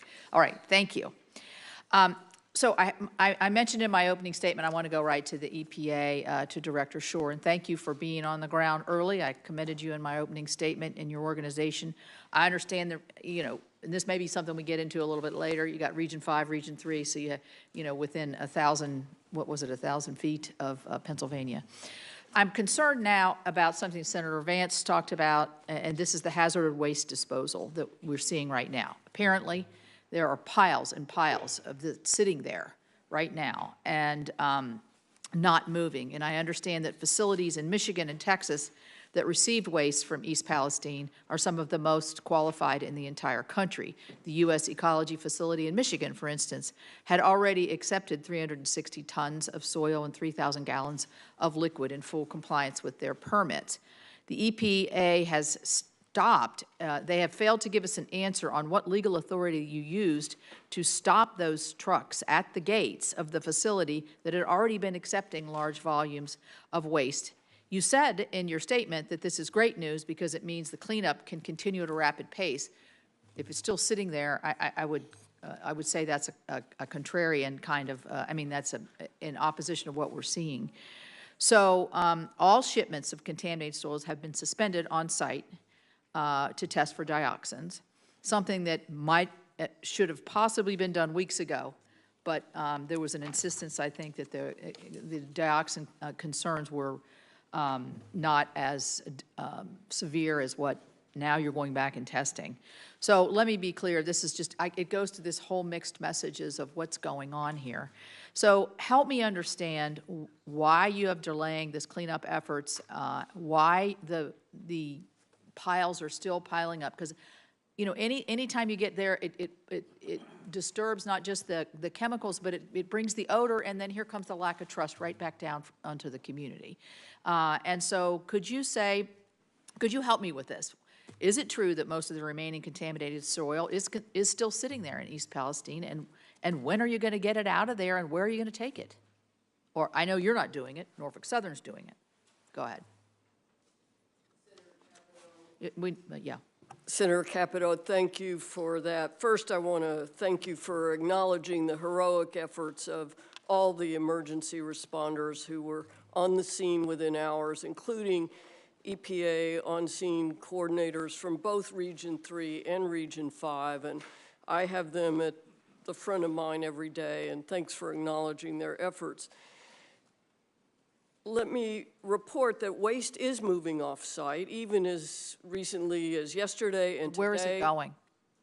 Where is it going from the site? To a number of facilities that are EPA approved, that have the capacity to receive the waste, that have contracts with Norfolk Southern, and that have gone through our due diligence and a compliance review, which is necessary once federal EPA issued the order and assumed authority for the cleanup work from Ohio EPA. And we did pause to conduct that necessary due diligence and compliance review, because then all the facilities fell under the CERCLA regulations. Norfolk Southern engages facilities wherever they may be to accept solid and liquid waste. It's EPA's responsibility to ensure that the safeguards are in place for that waste in the loading, transport, and unloading, to make sure that they're compliant with our regulations, and to make sure that they have the capacity to take the waste. I can share some good news with you that the results from the dioxin testing that Indiana requested came in yesterday, and they're very low levels. So we expect waste to be moving perhaps as soon as today to other facilities. No option is off the table. Okay, so I'd like to see a list of the facilities, and I'd also like to ask, just quickly, if I can have just another minute, why did you wait a month before you started to order the dioxin testing when the community was asking for this? Was that a decision that you made early on, that it wasn't critical, or how was this decision made? Senator Capito, our air monitoring was searching for primary indicators, such as phosgene and hydrogen chloride, immediately during and after the burn. We detected very low levels, which very quickly went even down to non-detect. Without those primary indicators, it was a very low probability that dioxins would have been created. They are secondary byproducts of the burning of vinyl chloride. But we were listening to the community, and they expressed significant concerns about dioxins. Norfolk Southern has submitted a soil sampling plan. It's undergone review by the Unified Command, and our folks will be out sampling soils for dioxins. There's a meeting with agriculture representatives this afternoon. Yeah, well, thank you. I mean, the air issue is obviously 30 days late, is a little bit well past the time when the intensity might have been felt more. But thank you for your answers. Thank you. Thanks for those questions. And I'm now going to take a couple of minutes and ask a few questions that were submitted by Senator Fetterman, who can't join us today. But first question would be to with regards to railway safety, the bill that's been introduced by several of our colleagues who've spoken here earlier. And my first question is to Mr. Shaw.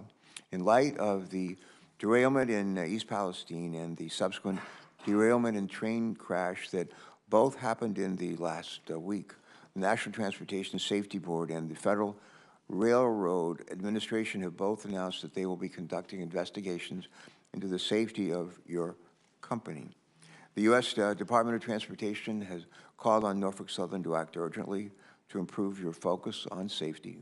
And additionally, I, along with Senators Brown, Casey, and Vance, have introduced a bill that would impose common sense measures to improve rail safety. And Senator Fetterman's question is this: will you commit to supporting the Bipartisan Railway Safety Act and help restore the public's trust in your company? Go ahead.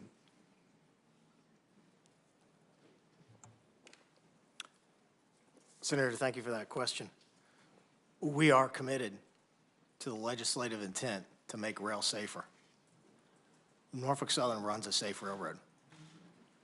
And it's my commitment to improve that safety and make our safety culture the best in the industry. Just last year, derailments on Norfolk Southern were the lowest they had been in the last 10 years. And our personal injury rate is amongst the lowest in the industry. As you and I spoke about yesterday, we can always get better. And that is my intent, is to continue to invest and continue to improve. All right, thank you. Let me say, as a follow-up from Senator Fetterman, he'd like for me to ask you, if you don't support the bill in its entirety, are there specific provisions of the Bipartisan Rail Safety Act that Norfolk Southern could support?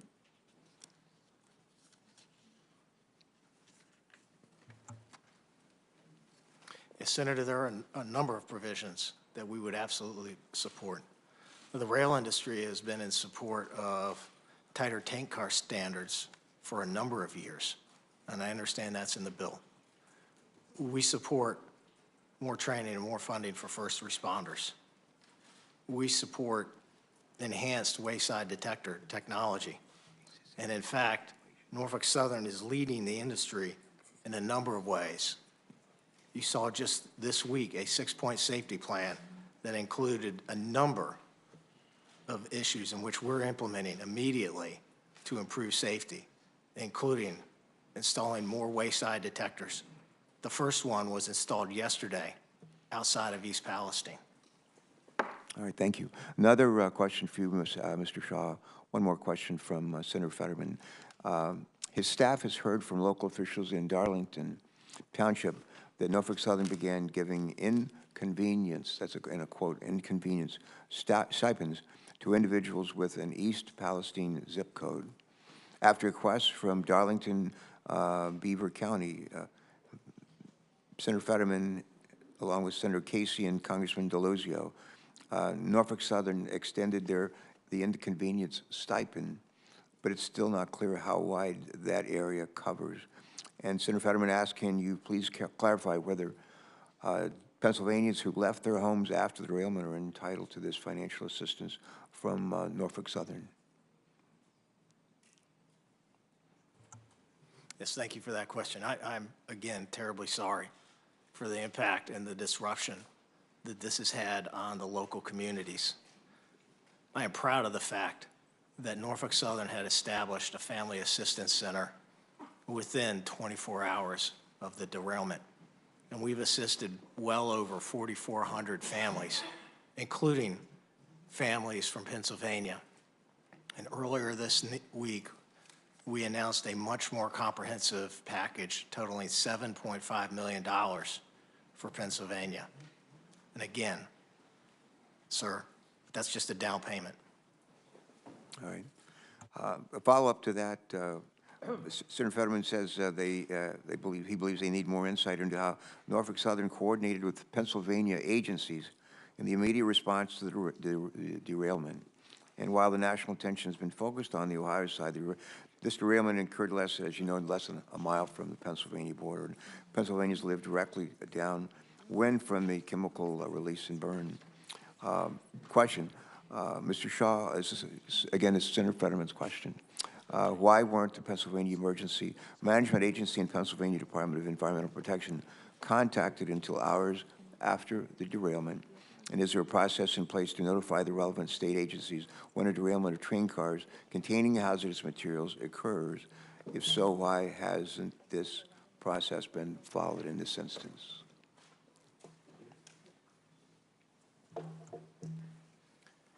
Senator, the process that's established is part of the Department of Homeland Security presidential directive that was established in 2003. My understanding is Norfolk Southern immediately contacted the National Response Center, which then contacted applicable federal, state, and local authorities. All right. Now we're going to turn to Senator Mullen for his questions. Thank you, for those Chairman. responses. Thank you so much for being here. And I'm going to add to Senator Capito's question to Ms. Shaw, or to Ms. Shore. I'm going to ask Mr. Shaw, would you speak to the fact that the waste is being disposed at a facility 17 miles from East Palestine? I'm sorry, Senator, could you repeat the question? Well, we've got reports that East Liverpool in Ohio is receiving this waste from East Palestine that has been disposed of. Is that accurate? Senator, standing here today, I don't know if that's accurate as of this time. So do you know where the waste is going to then? It is, we're in the process of working with the EPA on a number of facilities. So we haven't identified where it's moving to yet. Senator, we're in the process of working with the EPA on a number of facilities that. I understand that. I get you're in the process, but we haven't identified a place for this to be removed to yet. Is that accurate? Senator, I want to make sure I give you the most accurate. I get that. Yeah, I'm just saying, is it accurate that we don't have a spot yet for it? Senator, we are moving some off-site. Where's it moving to? I'm happy to give you a list of those facilities. Could you do that for us, please? I appreciate that. Mr. Shaw, when the vent and burn process was being made, who made those decisions, and what was other considerations other than just burning it and letting the material burn off? Thank you for that question. The only consideration, Senator, was the safety and health of the community.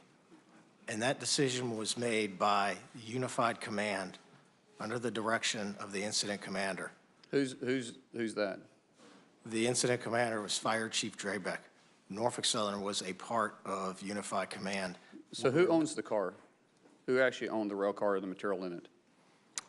The rail car in question are tank cars, of which no railroad owns. Okay, were they considered in this decision making?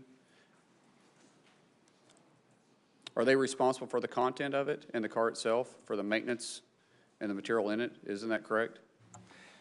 Senator, it's a privately owned rail car, and so the maintenance requirements for that rail car are between the rail car lessor and the customer, and those are private contracts. I'm not privy to But those. they're responsible for the content and the car, correct? Making sure it's operating properly? Yes, sir. Okay, were they considered in this decision making? Considering it was their car, their design, their responsibility, were they part of that decision making on being able to vent it and burn it? Senator, the customer provided input. Were they in the room when the decision was being made? No. Because I've received reports that they weren't, so they weren't in the room? No, sir. Not to my knowledge. I just seen that kind of hard to believe, that considering that it's their car, it's their responsibility, and they weren't even considered before this decision to vent and burn it in the middle of a town.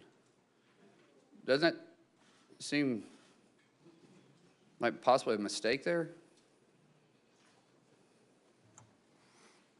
Senator, Unified Command was focused solely on the health and safety of the community. Right, so the people that was in charge of the car should probably have a say in that, to make sure we know the best way to dispose of it.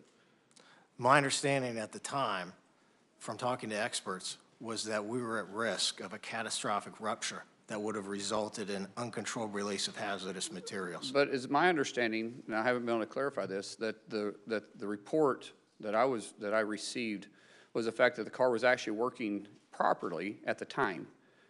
But the car's owners, the ones that were responsible for it, wasn't consulted before it was burned off. Now, I haven't been able to verify that, but I'm asking these questions because that's the information that I received. And if that's the case, I think that's an area for improvement. Wouldn't you consider that? Senator, I can't comment on the accuracy of that report. I'm not aware of that. But I'm saying if it's accurate, if that was accurate, wouldn't you consider that's a place that we could probably learn from? I think the primary concern was the health and the safety of the community. Sir, I get what you're saying, and I'm not trying to be disrespectful to you. But I'm saying is if all parties that's responsible for that car should have been part of that decision-making. And because I believe they would probably be saying that they would be concerned too. I think everybody in this room will say that we're concerned about the health and safety of others. That's a gimme. So there's no point in repeating that. I'm just saying, how can we learn from this going forward? If they weren't in the room during the decision-making, and yet it was their car, and the report may be accurate that the car was actually working functionally correctly, because those cars are designed for this kind of incident, that the option to vent and burn may not have been the best option if we didn't consider all other options first.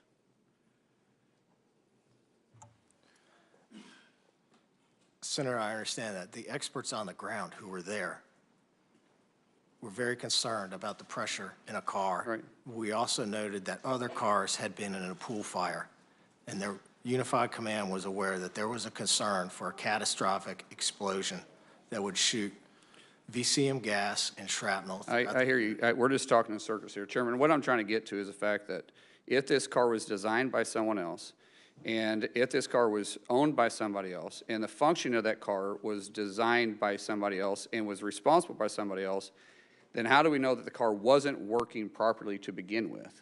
And that's a question that needs to be answered, because someone may need to be held responsible that made the decision to burn this off. Because some of this and a lot of this could have been prevented. With that, I'll yield back. All right. Thank you very much for those questions. And Senator Cardin, you're next. Thanks. Thanks for joining us, man. Well, first, Mr. Chairman and Ranking Member, thank you very much for scheduling this hearing. I want to thank all the witnesses that are at the table. And yes, I am very concerned that this was a preventable accident, preventable circumstance. The safety standards should have been able to deal with this. There needs to be full accountability. We need to make changes moving forward. We have concerns about corporate responsibility and decisions made at the corporate level. All that are areas that are of grave concern, I think, to every member of this committee. I represent the state of Maryland. The Ohio River may not flow through the state of Maryland, but its watershed does impact water in Maryland. So I'm interested, if I can, Mr. Harrison and Ms. Vogel, if I can get your understanding of how you're monitoring the quality of water as a result of this incident. What concerns me is that we have more extreme weather events that are occurring in our communities. And as you're doing your monitoring, what precautions are you taking for extreme weather events that are likely to occur, and the impact that that could have, not just on Ohio and Pennsylvania, but perhaps even on Maryland, as it relates to water quality or even air quality? Thank you, Senator, for that question. I will speak to the work Orsenco has been doing to protect the Ohio River drinking water supply, and it really hinges on our great organics detection system, which is a number of scientific instruments, including 6 that are GC mass specs, which are very sophisticated instruments. We've been able to calibrate those for the various chemicals that we were able to detect, and those continue to operate. So in addition to being able to utilize those for one-off sampling that we did as we tracked the spill remnants all the way through over 700 miles down the Ohio River, we're continuing to operate those. Actually, our drinking water utilities are continuing to operate those on a daily basis. And so that system remains in operation and will continue to be in operation as long as necessary. So we're able to detect those chemicals and any threads that might come through rain. I am involved in Unified Command, except for today, and we have anywhere from 2 to 3 meetings a day, and we are abreast of the on-site conditions that may occur. In last week's rain, for instance, we were able to demonstrate with our equipment that we did not detect any of the chemicals of concern. And in regards to groundwater sources? We do not work in the groundwater arena. Our compact focuses on surface water. Ms. Vogel, can you add to this? Senator Cardin, thank you for your question. We appreciate the work of Orsenco My team on the ground from AEP Ohio is sampling the surface water every single day. We're taking samples in 20 different locations. We have a website set up, an interactive map where you can see exactly where we're sampling and what we're sampling for. It's a broad array of chemicals of concern, but also volatile organic chemicals generally. We're posting those results. We're continuing to see dilution of the chemicals of concern. So I just want to be very transparent and say we will continue to sample as long as we find any detections, but it does seem to be fading. On the groundwater side, Senator, we've installed monitoring wells at the location of the derailment. We've also installed sentinel wells near Sulphur Run and Leslie, between them and the municipal well field, so that we will be able to test those on a weekly basis and know if there are any contaminants that might be approaching any groundwater or drinking water.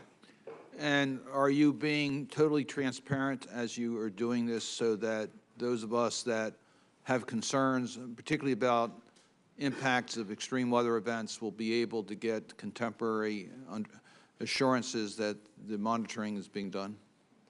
Yes, Senator. It's the #1 priority of the team on the ground to prevent any additional releases through rain events or, of course, from going any further than the initial contaminated area. That is our #1 goal with water management right now. But in terms of transparency, we're posting full lab results the minute we get them. The governor's very committed to being transparent and providing all of the information that we have when we have it. Thank you. Thank you, Mr. Chairman. Yes, and thank you very much for joining us today. I was told that Senator Ricketts is next in line, and if you're ready, I yield to you. Thank you. Thanks for joining us. Thank you very much, Mr. Chairman. And thank you to all the panelists for joining us here today. And of course, Nebraskans are praying for the people of East Palestine and this terrible tragedy. We've got a number of railroads that go across our state as well, and so we're praying for a good outcome here with regard to the cleanup. Ms. Shore, I'd like to address my first couple questions to you. I'm sure you agree that Americans deserve timely and helpful updates when it comes to an environmental catastrophe, right? Yeah. She nodded yes. Okay, great. And you agree that Americans should be confident when they return to their homes that they're safe to return to, right? Okay.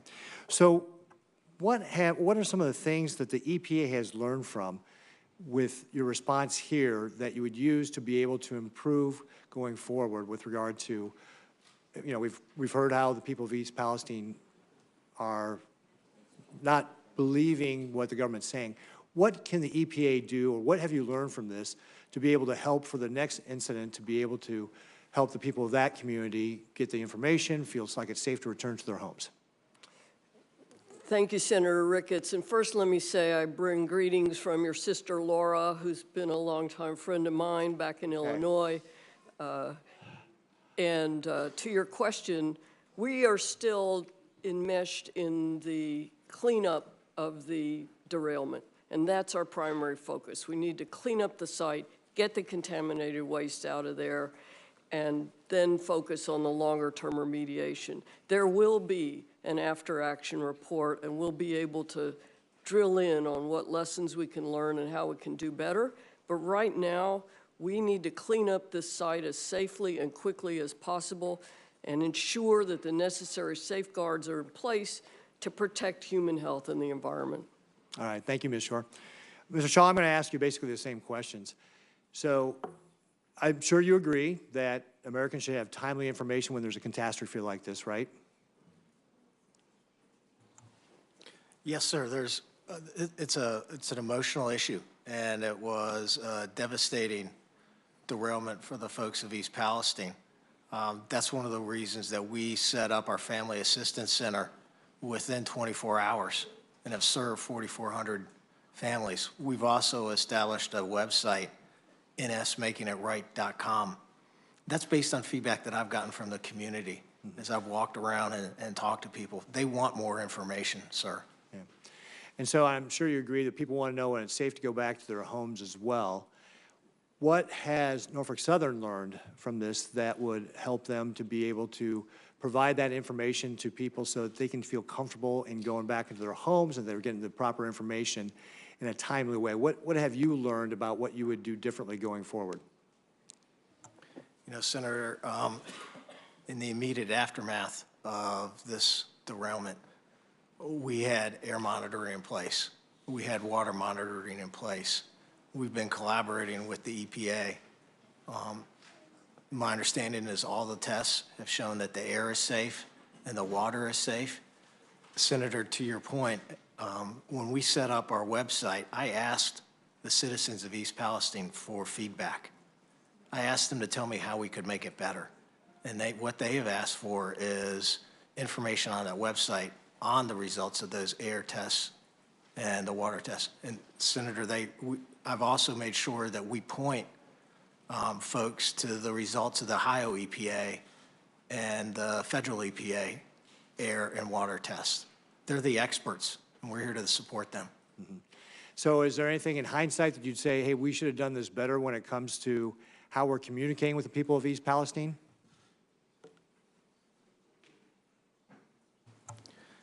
You know, Senator, there are always opportunities to improve communication.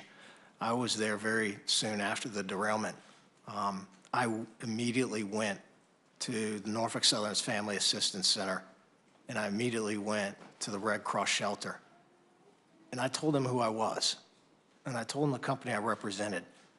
I made sure they knew that I was the CEO of Norfolk Southern. And I also made sure that I asked if they were getting everything that they needed from Norfolk Southern. All right. Thank you very much, Mr. Schaub. I yield back.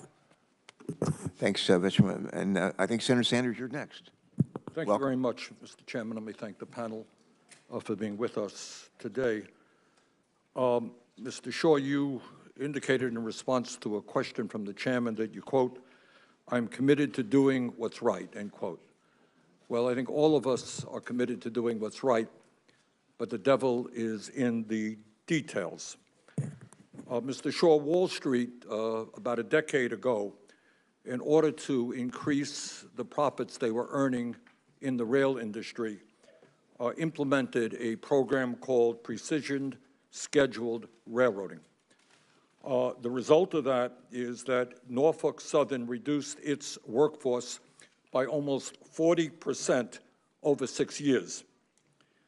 Meanwhile, in fact, Wall Street's goal was achieved. Profits soared for Norfolk Southern. You made over $3 billion in profits last year. I have been told by workers who work for your company and other rail companies that they are now being asked to do more work with fewer workers, and that includes safety inspections. So well before this disaster in East Palestine, we have been told about the potential safety hazards. Will you make a commitment right now to the American people that you will lead the industry in ending this disastrous precision scheduled railroading, which has slashed your workforce and made railroading much less safe? Yes or no, will you make that commitment? Senator, I understand your concern, and I share that concern. And if you'll permit, I have a couple points on that. I became CEO in May of last year.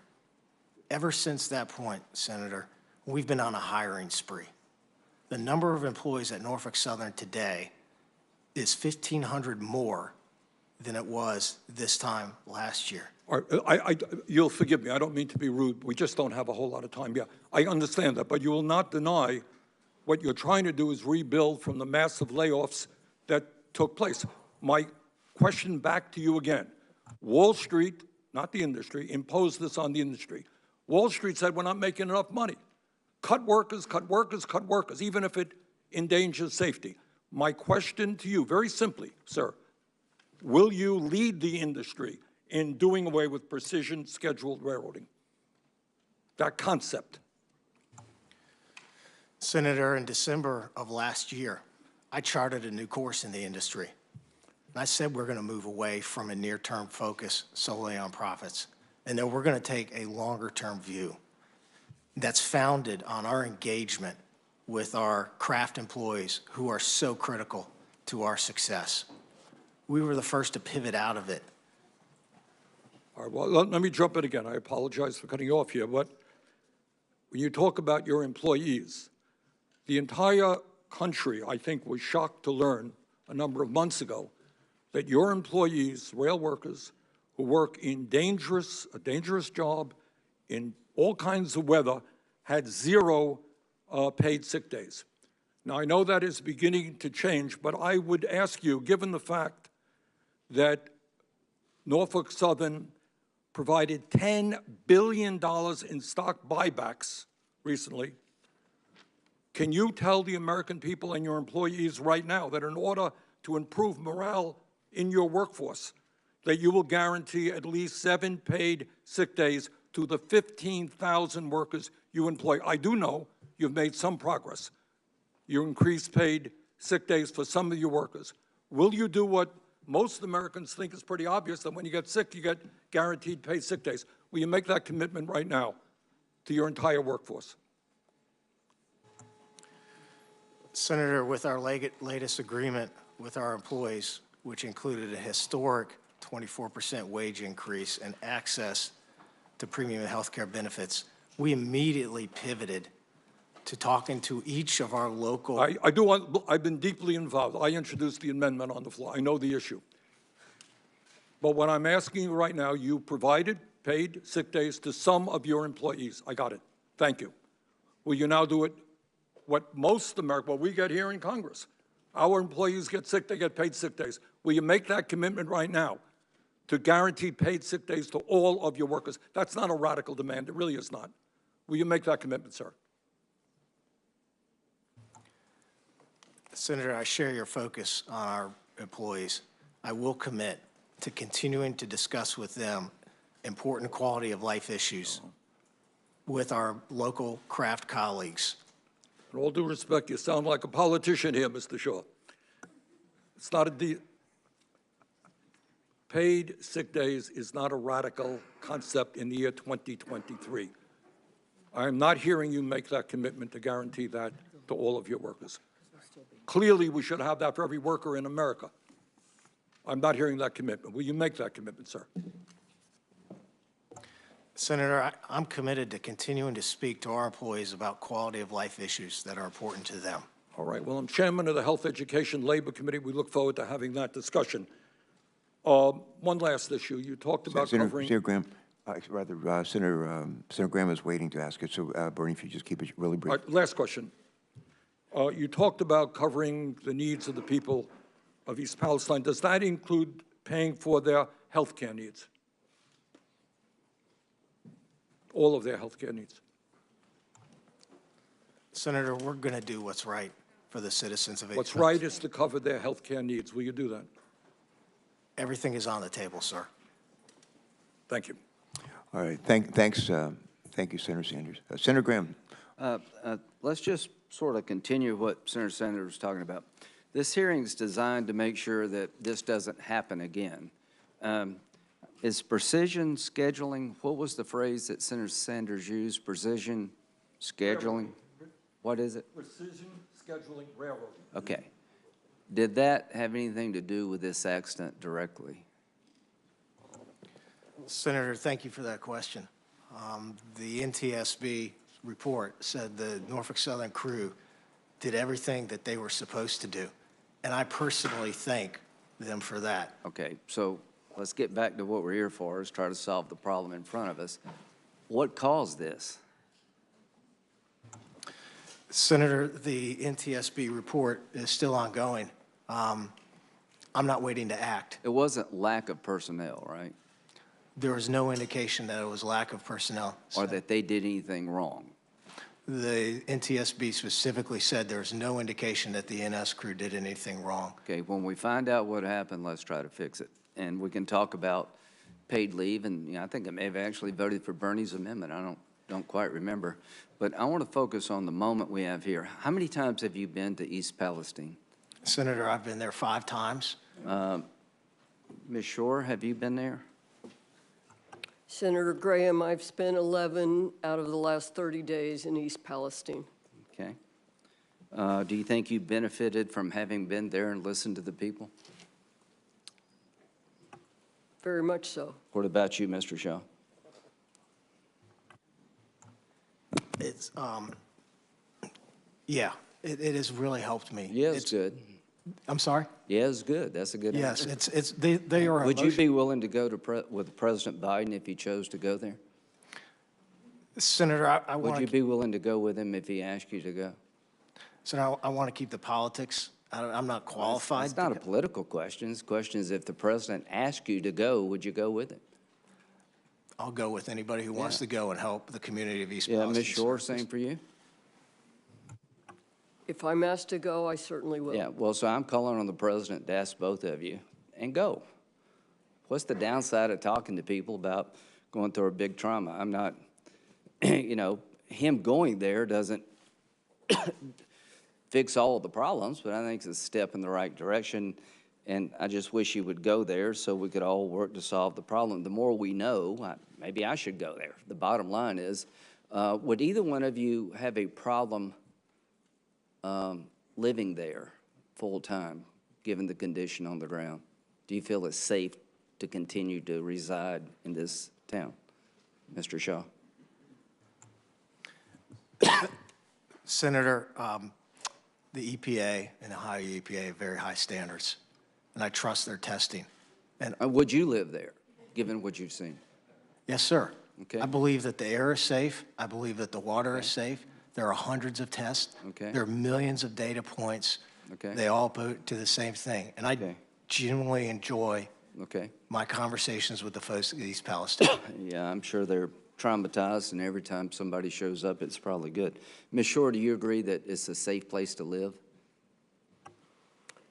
Senator Graham, science is EPA's North Star, and we follow the science. And I drunk the water there. I drink it every time I go to town. Okay. Because the scientific data shows that it's safe. Okay. As does the air. That's good. Ms. Vogel, you're from Ohio. Have you been there? I've been in East Palestine since February 3rd, with the exception of 5 days. Real dedicated effort here. Do you think you've been enriched by these visits? Has it helped you? Yes, Senator. Do you think you've learned more about the problem having talked to these people? Unquestionably. Would you have a problem living there now? I mostly do. You do have a problem living there? I mostly live there. Okay, Senator. but so you're okay? Yes, sir. Okay. My well, team and that's I good. have been there.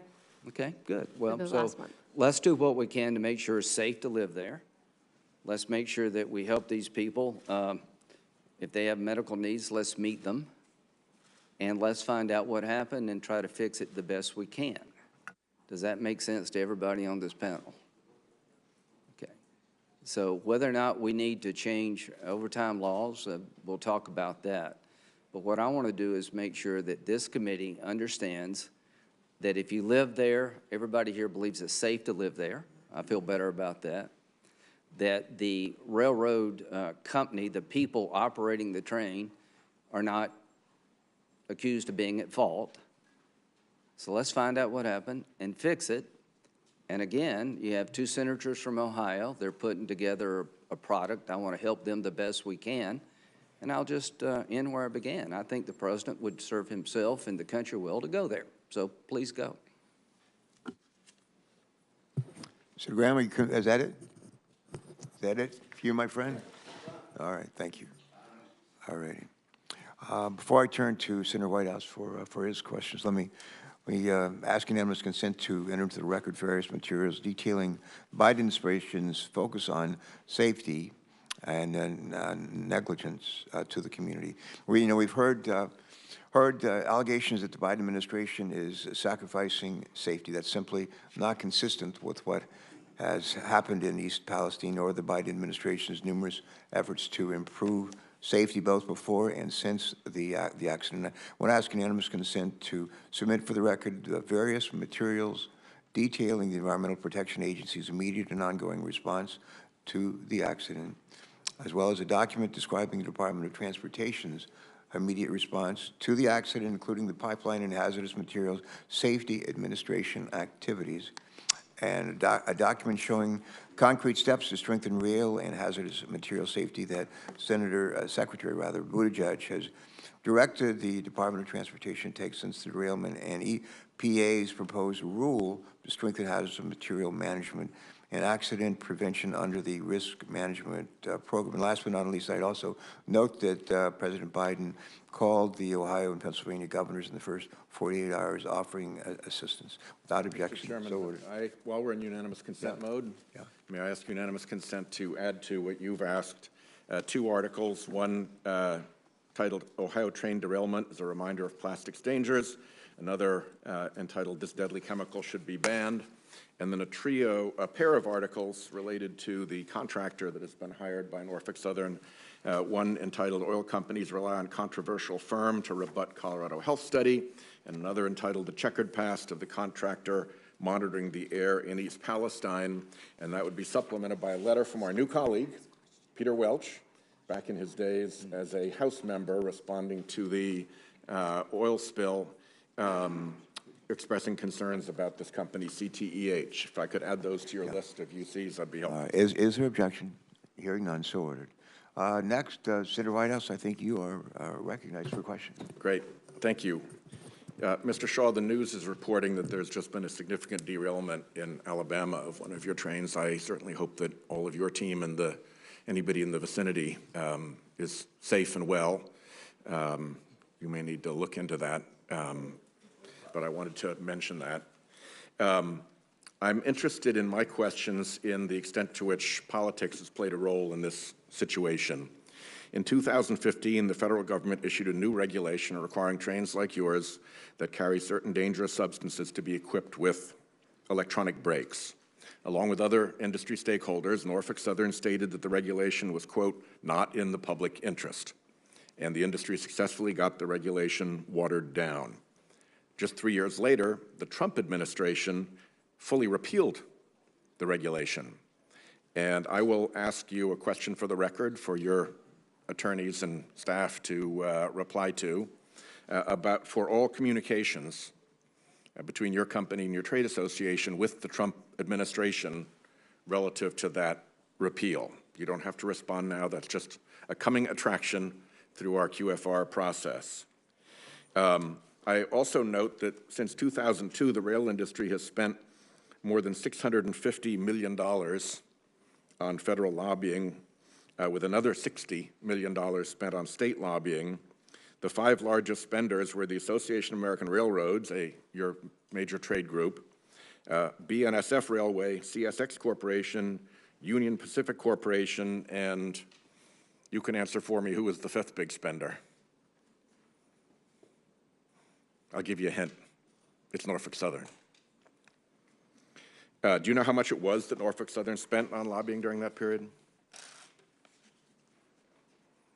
No, sir, I don't. Okay. For the record, $69 million. Norfolk Southern lobbies through the National Association of Manufacturers as well.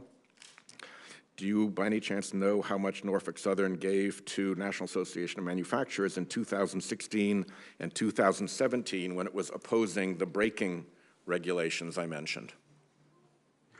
Senator, I will note that the NTSB, Chair Hamady specifically stated that the braking regulation that you referenced would not have had an impact on this derailment. Okay, and will you answer my question? Do you know how much you spent against that regulation? No, sir, I don't. I also know that the government's own GAO and the National Academies of Science indicated in 2016 that the Department of Transportation's, or the FRA's review of ECP brakes was unjustified.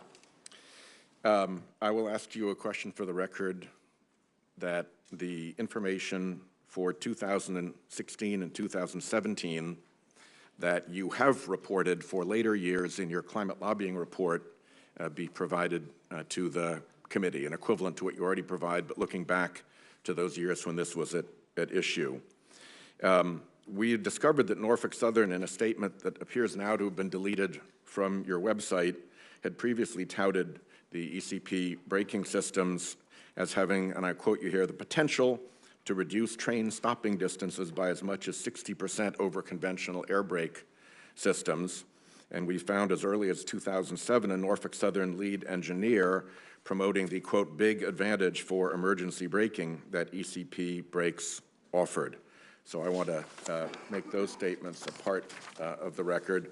And is it true that the New York Times reporting that Norfolk Southern has paid shareholders nearly $18 billion through stock buybacks and dividends in 2022?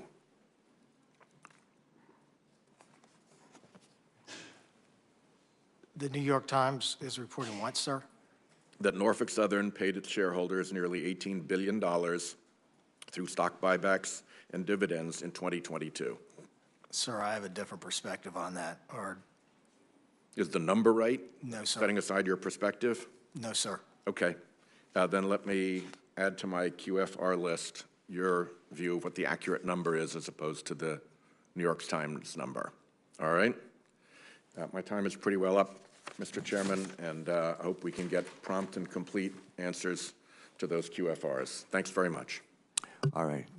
We look forward to your responses on QFR's questions for the record, and we'll talk more about that before we conclude. Thank you. I think next is Senator Merkley and then Senator Markey, not to be confused with one another. Thank you very much, Mr. Chairman, and thank you all for bringing your testimony to bear. And I do hope that the derailment that occurred just hours ago, Mr. Shaw, is one that does not endanger another community.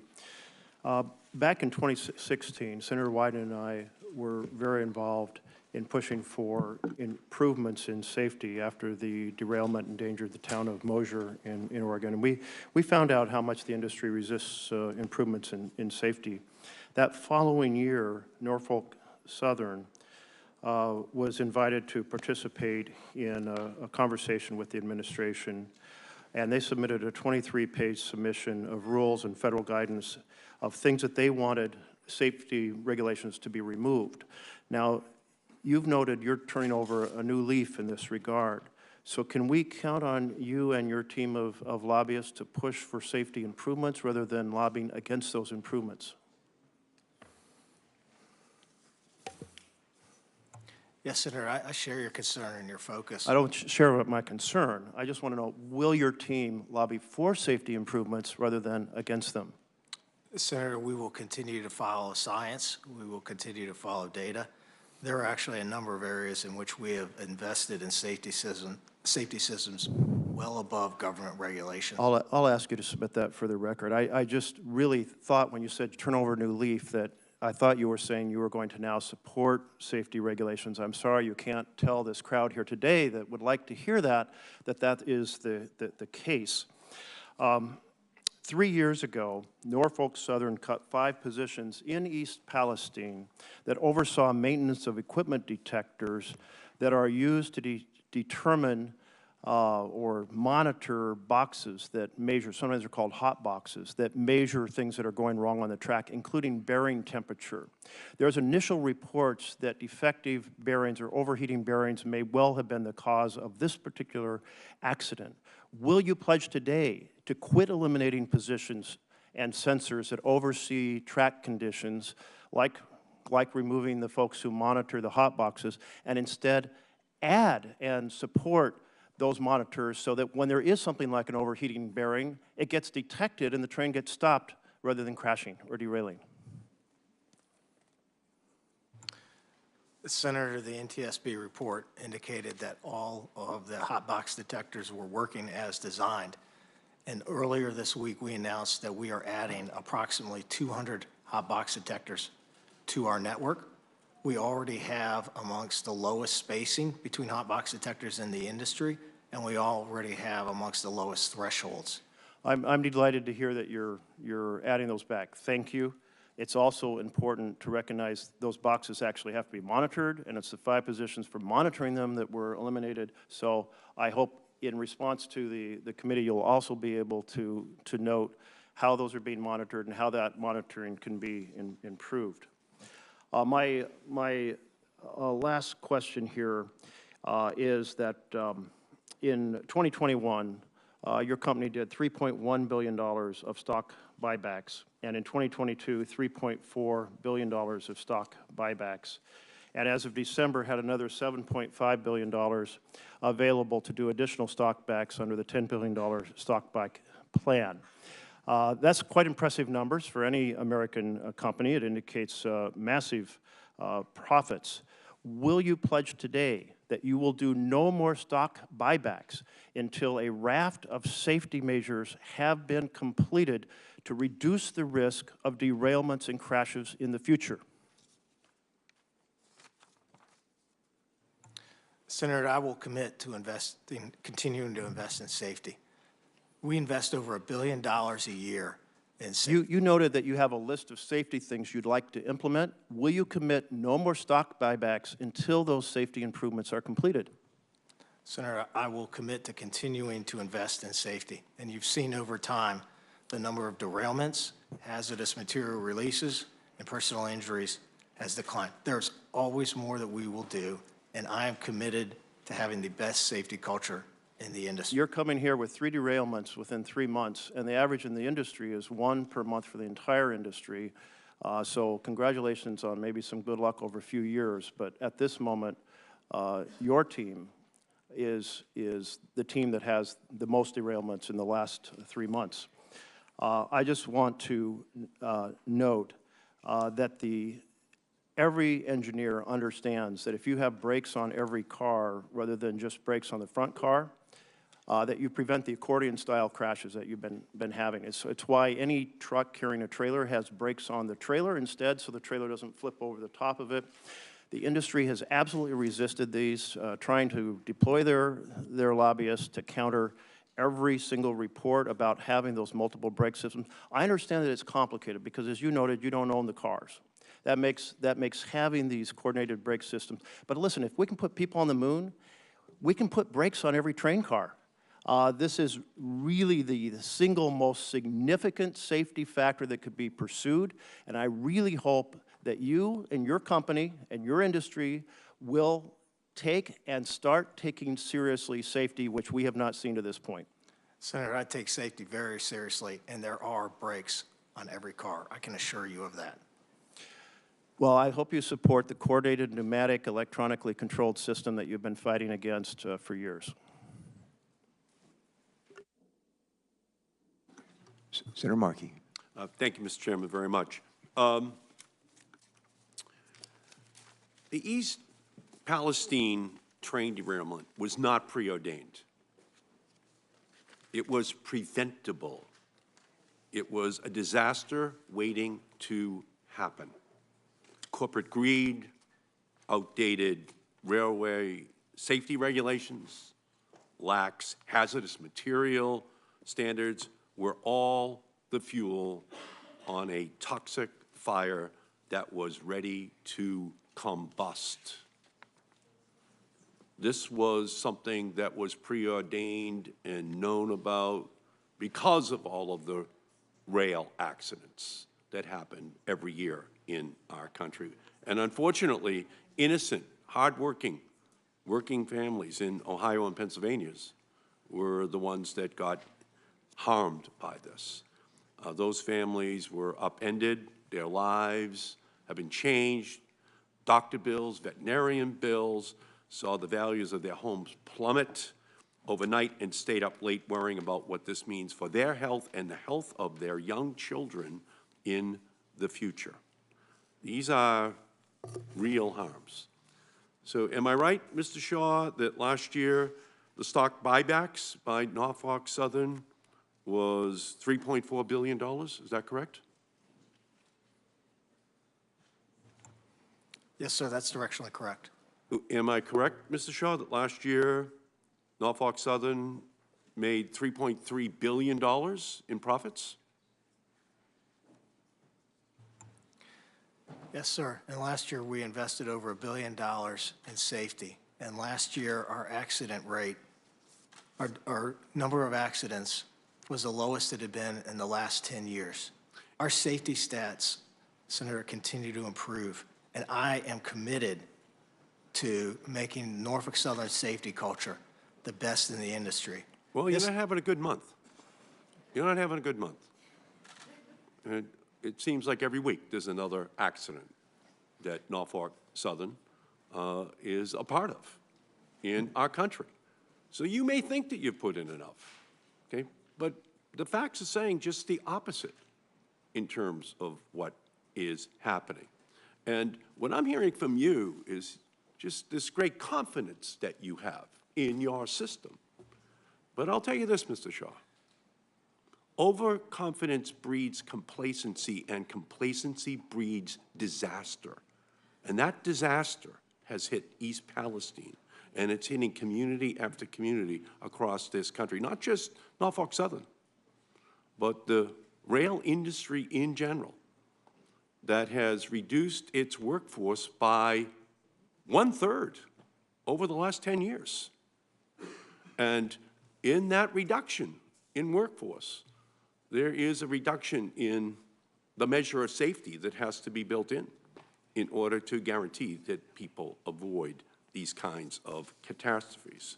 So let me ask you, Mr. Shaw, about a decision that your company has made. You've chosen an arbitrary 1-mile radius from the disaster site for people to qualify for assistance, meaning some families who breathe the same air, drink the same water, aren't getting the same help.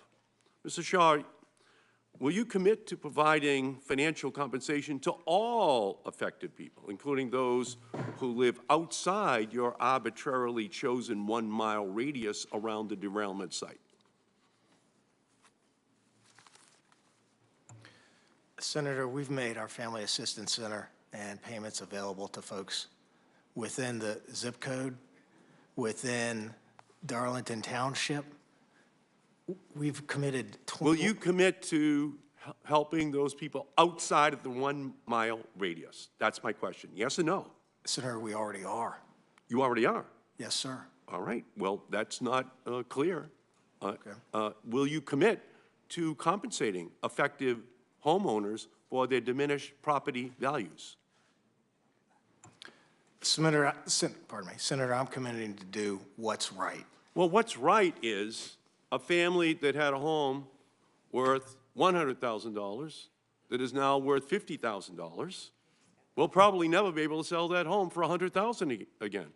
Will you compensate that family for that loss? Senator, I'm committing to do what's right. That is the right thing to do. These are the people who are innocent victims, Mr. Shaw. These people were just there at home, and all of a sudden, their small businesses, their homes are forever going to have been diminished in value. Norfolk Southern owes these people. It's an accident that is basically under the responsibility of Norfolk Southern, not these families. When you say do the right thing, will you, again, compensate these families for their diminished, lost property value for homes and small businesses? Senator, we've already committed $21 million, and that's a down payment. That is a down payment. Will you commit to ensuring that these families, these innocent families, do not lose their life savings in their homes and small businesses? The right thing to do is to say, yes, we will. Senator, I'm committed to doing what's right for the community, and we're going to be there as No, long as it takes. what's right for the community will then be balanced, which is what we can see from your stock buybacks, by what's right for Norfolk Southern.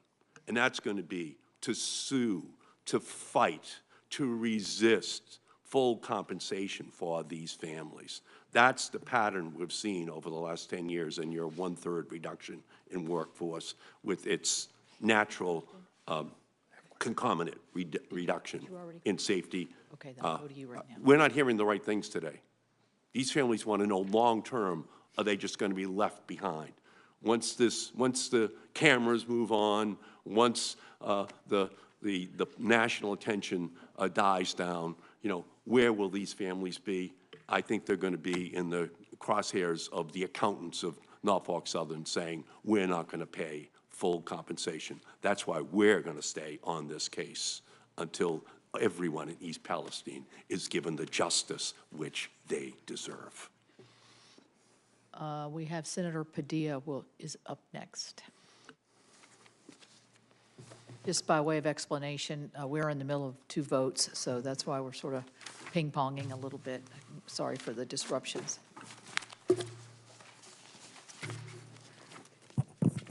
Thank you, Madam Chair. I understand while I stepped away for the votes you just referenced, there's been additional questions about the stock buybacks, which I may have some follow-up on, as well as follow-up to the precision scheduled railroading that I know Senator Sanders, Senator Graham, among others, have raised. But let me actually ask a question of Ms. Shore. Let me just find my place here. In the spirit of holding polluters accountable, so we know what brings us here today is the incidents, plural now, in East Palestine, but I think we can all agree that we need to hold polluters accountable. And I have strong feelings about this personally, having dealt with the fallout of the federal government failing to hold companies accountable for environmental crimes and leaving communities holding the bag. So aside from the loosening of regulations, which we need to discuss and debate, part of the conversation for the rail incident in East Palestine, I want to bring attention to a case in my hometown of Los Angeles. Under the Trump administration, the EPA, your predecessors, the agency you're part of leading, along with the Department of Justice under the Trump administration, supported a bankruptcy plan that let the corporate polluter known as Exide evade criminal liability and responsibility to clean up decades of toxic dumping, and as a result left California taxpayers on the hook for the largest environmental cleanup in our state's history. So my question, Ms. Shore, is how will the EPA ensure that what happened during the Trump administration, what they inflicted on the Los Angeles communities surrounding the Exide plant, isn't repeated in East Palestine? Thank you, Senator Padilla. On February 21st, EPA issued a unilateral administrative order. It's one of the most powerful enforcement tools that the agency has under the CERCLA, the Comprehensive Environmental Recovery, Compensation, and Liability Act, that will hold Norfolk Southern accountable to pay for all the costs of the cleanup and restoration in East Palestine. If the company doesn't comply with EPA's order, then EPA can step in, continue the work so there's no disruption in the essential cleanup, and assess 3 times the costs as penalties. It's a tool that EPA has used effectively in the past, and we will be vigorous about holding the company accountable.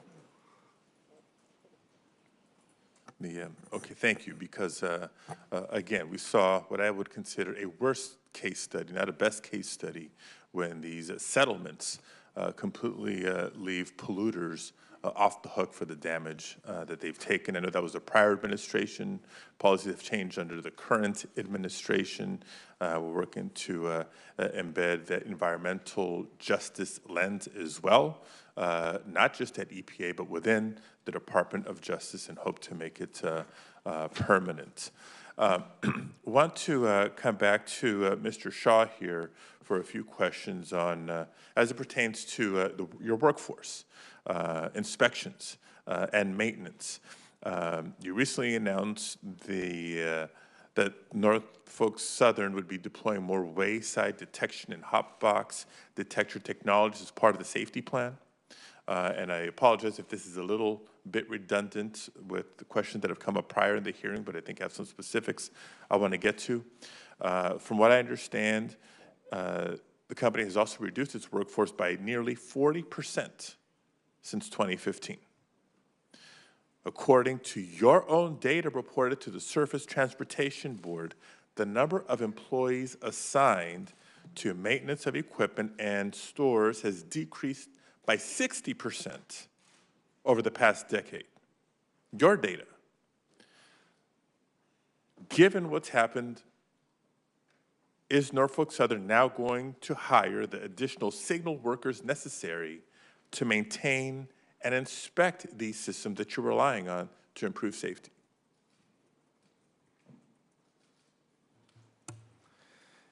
Yes, Senator, thank you for that question. The NTSB report was very clear that our hot box detectors were working as designed. We have taken it upon ourselves to install more hot box detectors as needed. Senator, I became CEO of Norfolk Southern 10 months ago. And Senator, ever since then, we've been on a hiring spree.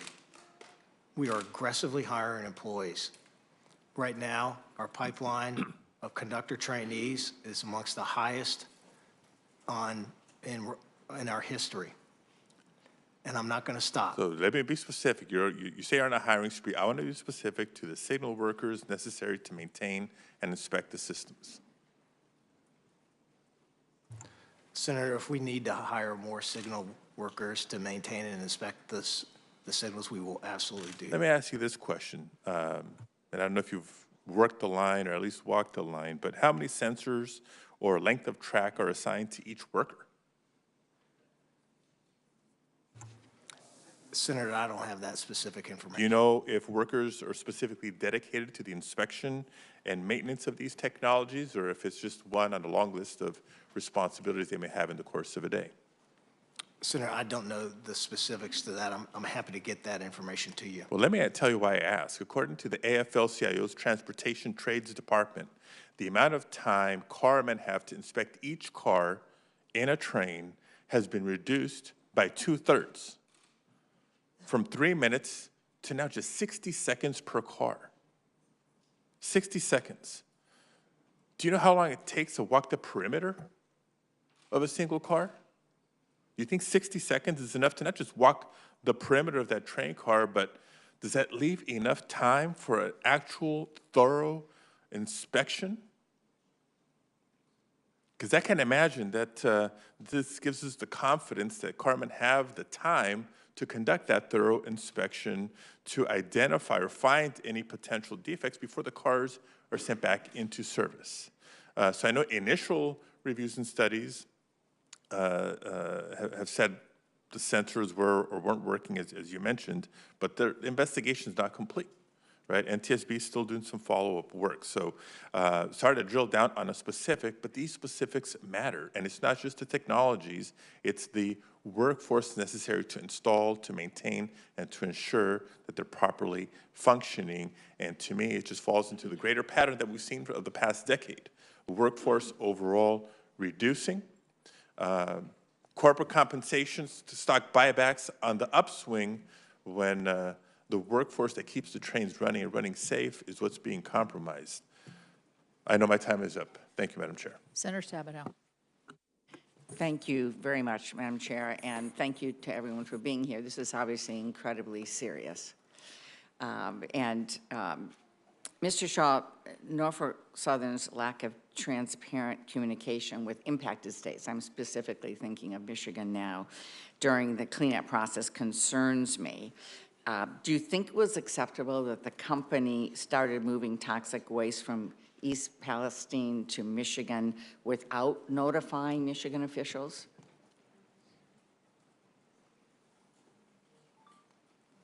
Michigan officials were not notified. Senator, working with the EPA, we were taking product to facilities that were specifically designed to handle this type of material.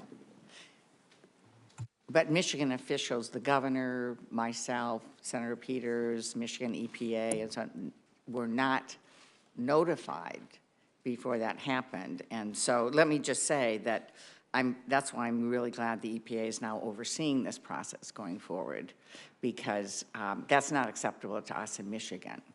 And so, Administrator Shore, moving forward, can I count on you and the EPA to work with us during the cleanup process so we can make sure Michigan families aren't put in danger? Senator Stabenow, you certainly can. The administrative order that we issued that went into effect fully on February 27th requires Norfolk Southern to notify our co-regulators, in your case the Michigan Eagle, of shipments to the state. But as they continue to ship waste, EPA will take the additional step of keeping you and congressional staff in the state informed. Thank you so much, because that did not happen at the beginning. And so I appreciate now with EPA oversight that this will be happening, because it was very concerning to people in Michigan and as well as elected officials. I have a quote from Norfolk Southern. "We are going to learn from this terrible accident and work with regulators and elected officials to improve railroad safety." Mr. Shaw, we certainly need to do that. We certainly need to strengthen safety standards, especially now that we have an administration that supports strong standards instead of working to gut them like the last administration did. So we're now in a good spot to be able to move forward. We have bipartisan legislation to do that. But here's my question. When you tell us the company is ready to learn from this, I'd feel better if this wasn't the 20th time since 2015 that the company has had a derailment result in a chemical release. And it's my understanding that the 21st incident almost happened in Van Buren Township in Michigan just 2 weeks after East Palestine. So my question is, great that you're saying you're going to learn from number 20. What did you learn from number 19? What did you learn from number 1 or number 5 or number 10 or number 15? What safety measures have you implemented since this was the 20th time since 2015 that there had been a derailment resulting in a chemical release?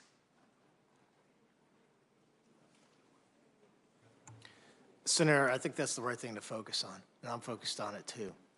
We invest over $1 billion a year in safety, and you've seen over time the number of derailments and hazardous material releases and personal injuries decline.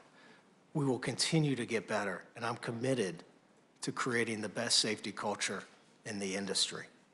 Just this week, we announced several new initiatives to enhance safety, which included more hot box detectors across our network, partnering with other railroads to share best practices on hot box detector technology. We are also putting up a machine visioning portal that can catch things that the human eye can't, developed in partnership with Georgia Tech. There are a number of different areas in which we are investing in safety. I am very confident in the NTSB process, which is focused on, right now, a wheel bearing that failed and noted that the Norfolk Southern crew and the hot box detectors and the track were all operating as appropriate. I'm not waiting for the full response, and you're seeing action right now. I appreciate that. I think it's probably hard for families and businesses in East Palestine to hear this, though, when if that had been done in response to number 18 in the derailments, or number 15, or number 4, or any of those, we wouldn't have had number 20, which is what's happening to the community right now. And my heart goes out to them and what they're having to deal with, and frankly, having had these different but similar situations with toxic substance in Michigan and so on, this is going to take a long time for them to be able to recover. And so this is number 20. I don't want number 21 in Michigan or any place else for that matter. And we've talked a lot about the investments that you're looking at and making in the community, which you need to do legally, morally, ethically, in every which way. But I also hope that you're looking at taking another look at stock buybacks of the future. I know you've done $6.5 billion already in the last 2 years, and there was $7.5 billion supposedly coming up. It'd be a better use of that money if, in fact, you were investing in aggressive, responsible safety measures and making this community and any other community whole. Thank you. Thank you, Senator Stabenow. I've got a couple of questions, and then Senator Capito is going to ask some questions, and then we'll probably go to a closing statement. But last August, EPA proposed, this would be a question, I think, for Administrator Shaw and for Mr. Shaw, for both of you. But last August, EPA proposed to amend its regulations for the risk management program, as you probably know, which is an important program to help businesses avoid and address hazardous chemical accidents. EPA's proposed changes would improve the accident prevention program, enhance emergency preparedness, and increase public availability of chemical hazard information. The goals of these changes is to improve public awareness, and to improve preparedness, and to improve safety. However, the Association of American Railroads, I'm told, of which Norfolk Southern is a member, submitted comments to EPA expressing concern about the proposed changes. Those comments assert that the safety requirements that EPA proposed would, this is a quote, have limited use, close quote. And let me just ask Administrator Shaw, can you explain how the risk management program and EPA's recent proposed changes will help protect the health and safety of first responders and the local community? And then I'll turn to Mr. Shaw. But Ms. Shore. Oh, sure. Yeah, Administrator Shaw, can you explain how the risk management program and EPA's recent proposed changes will help protect the health and safety of first responders and the local community? Thank you, Chairman Carper. Certainly, accident prevention is a top priority at EPA. The risk management program rule has been successful in reducing the frequency of accidental releases at regulated facilities. But as I understand it, it doesn't pertain to rail transport. So there's work that we can do there to try to protect first responders who are responding to derailments and releases resulting from rail accidents. Okay. Mr. Shaw, does Norfolk Southern oppose EPA's proposed changes to the risk management program to enhance our preparedness for chemical accidents? Senator, I apologize. I'm not familiar with that program. I'm happy to review the legislation or the program and discuss it with you further. I have a sincere appreciation for the first responders from Ohio and Pennsylvania, some of whom are joining me on this panel, and West Virginia, who ran to the scene. As a result, we just announced yesterday a regional first responder training center that will support the first responders of Ohio, Pennsylvania, and West Virginia. And every year, we train approximately 5,000 first responders, and so we are committed. Is that in the states in which you operate? Yes, sir. No. Okay. All right. Last question. This is really a question for all of you, and Mr. Brewer, I'll start with you. And but the question's for all witnesses. My colleagues, including certainly a ranking member, have heard me say that in adversity lies opportunity. That's Einstein. Pretty smart guy. Most people remember Einstein for saying the definition of insanity is to do the same thing over and over again and expect a different result. That might be pertinent here today as well, but I always believe that in adversity lies opportunity, and that's the way I approach life, and I think it's the way a lot of us approach life. But the this environmental tragedy creates not just tragedy and heartache, real heartache for a whole lot of people, but it also creates some opportunity for us to examine not only what went wrong in on the heels of this derailment, but also to look at some of the moments where things went right, And I'm going to ask each of you, and Mr. Brewer, I just want to start with you, to just very briefly speak to something you believe has gone well, and while working together across many entities to navigate the response to this environmental disaster. Can you give us an example or two of what you thought went particularly well? Sure. I think relationships we have with everyone up here, the other responders, was positive. You know, initially, we had good relationships, good communications with as I said, the boots on the ground. It may not be that way whenever the boss has gone on scene, and I said that. But, and as Mr. Shaw said, training, you know, collaborative training from the railroads is something that positive will come out of this, I think. All right, good. Mr. Harrison, same question. Share with us something you think has gone well and needs to be lifted up. Go ahead. For Sanko, the success of our partnership investment in planning, building the organic detection system, training our staff, this was not a unique response. We get several hundred reports of potential spills a year from the National Response Center. So we have been doing this for decades, and so having the ability to put that in place, I think, has been very positive, and also just to demonstrate how our team and our system and our partnership works. All right, thanks. Ms. Vogel, same question, please. Chairman, the mayor of East Palestine and the fire chief have really done such an exceptional job representing their community, protecting their community, connecting their community with people who can provide scientific answers. They've done such an incredible job refuting misinformation that's out there, that we're, you know, getting people connected with the scientists either at Ohio EPA or US EPA, and I do think that's an example of something that has gone very well. All right, good, thank you. Sure.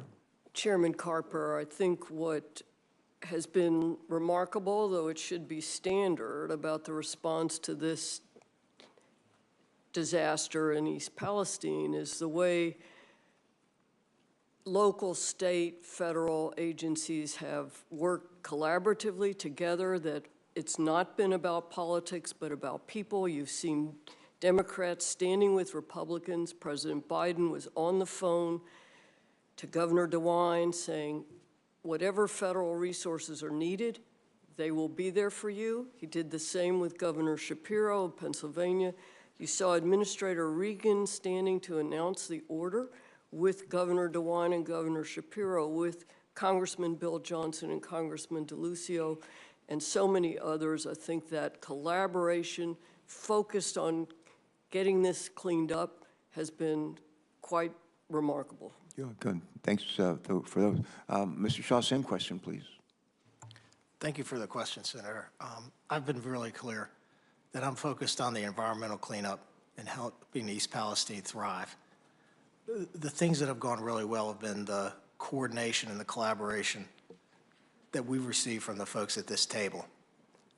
And I've made a personal commitment to Secretary Buttigieg and Governor DeWine and Mayor Conaway and Fire Chief Drebeck and Governor Shapiro and Administrator Regan that we're going to do everything it takes.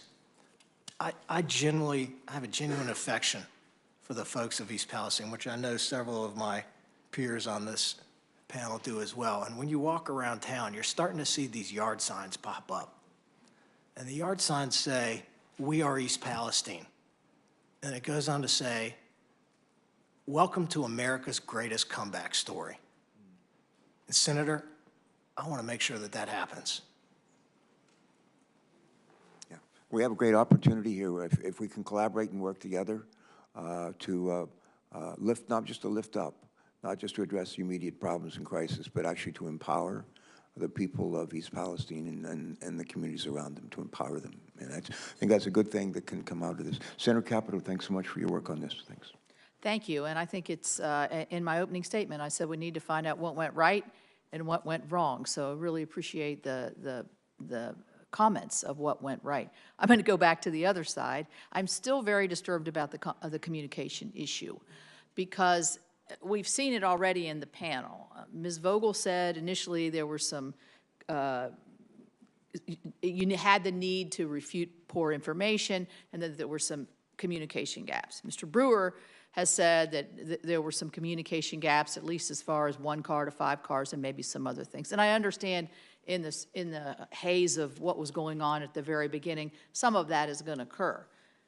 Senator Stabenow said she didn't know, her governor didn't know that cars were being brought to Michigan carrying hazardous materials, and it seemed as though, even though the EPA has to okay where Mr. Shaw and Norfolk Southern takes this materials, it was a little passing, who's supposed to do it? I mean, Ms. Shore said that Mr. Shaw is supposed to, it seemed to me to be a shared responsibility, but you know, we can't get it. All I'm getting back to is if you're sitting there in East Palestine or in Beaver County, Pennsylvania, you're seeing this huge pile of hazardous materials and you're smelling it.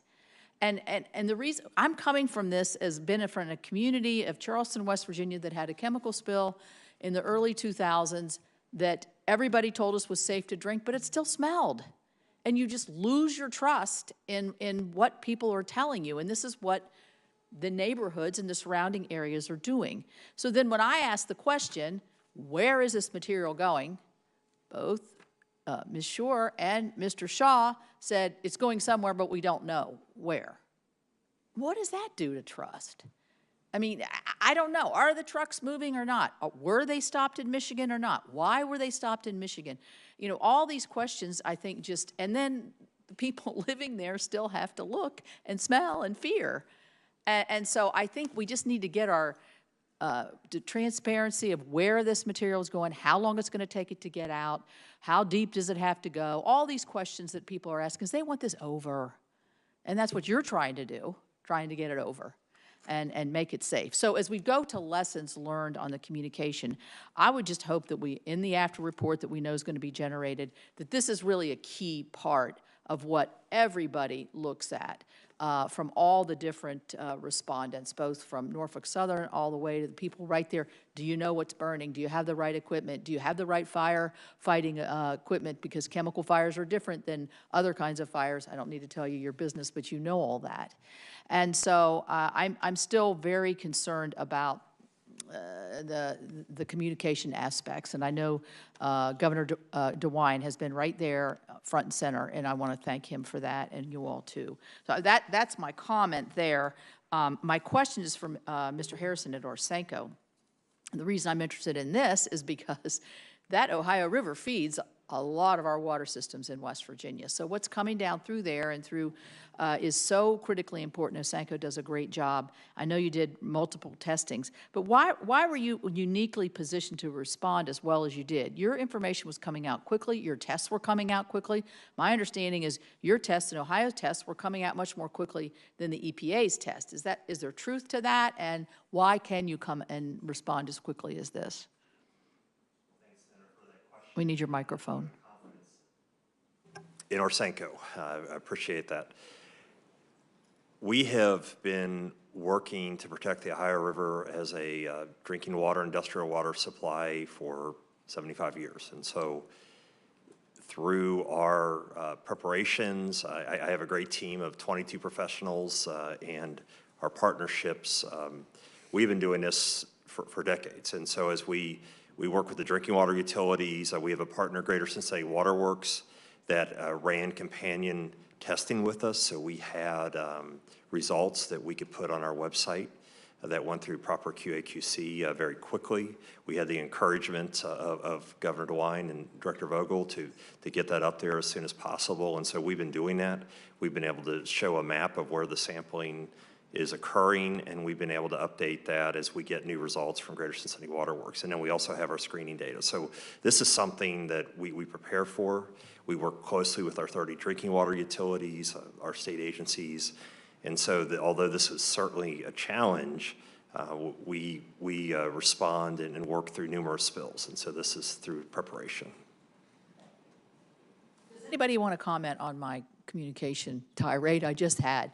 Is there a ways to improve that? Or am I over-exaggerating? I'm just looking at it from the eyes of a homeowner sitting in East Palestine, seeing this mess in front of them and trying to figure out when can I make sure that I can bathe my child in the water and feel that it's 100% safe?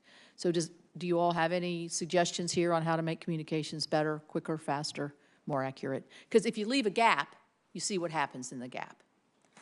Ms. Vogel, did you have a suggestion? Senator, I can comment on one thing that Governor DeWine began doing about 2 weeks ago, is putting out a daily an email and posting on the website a press release that goes out daily that contains all of the facts that you're talking about, to say where exactly the waste is going, how much is going off-site, what sampling data is back, what test results are back, exactly to your point, to make sure that we are providing good information on a daily basis. Anybody else? Mr. Shaw? Yeah, Senator, similarly, we set up a website, nsmakingitright.com, which has very similar information. It also has updates on how to get in touch with us, how to reach the Family Assistance Center. It points folks to the EPA website and testing data, the Ohio EPA testing data, and I'm asking for input from the citizens of East Palestine every day on how to make that website better. Anybody else? All right, thank you all. Oh, Ms. Shore? Director Shore? Ranking Member Capito, I just want to add that under the order, Norfolk Southern submitted a very comprehensive work plan to the Unified Command late Monday evening. It's being reviewed, and I've asked our team on the ground to issue weekly notices of here's the work plan for the week.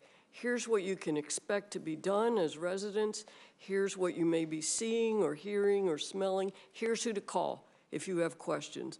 And going forward, we will have that weekly work plan available so residents in the community know what to expect. So I guess what I'm gleaning from this, and then I'll stop, Mr. Chair, is maybe these daily progressions of what's going on should, try to start as close to day one as possible, so you don't have these gaps in communications and misunderstandings and all of that. But I appreciate all of you coming.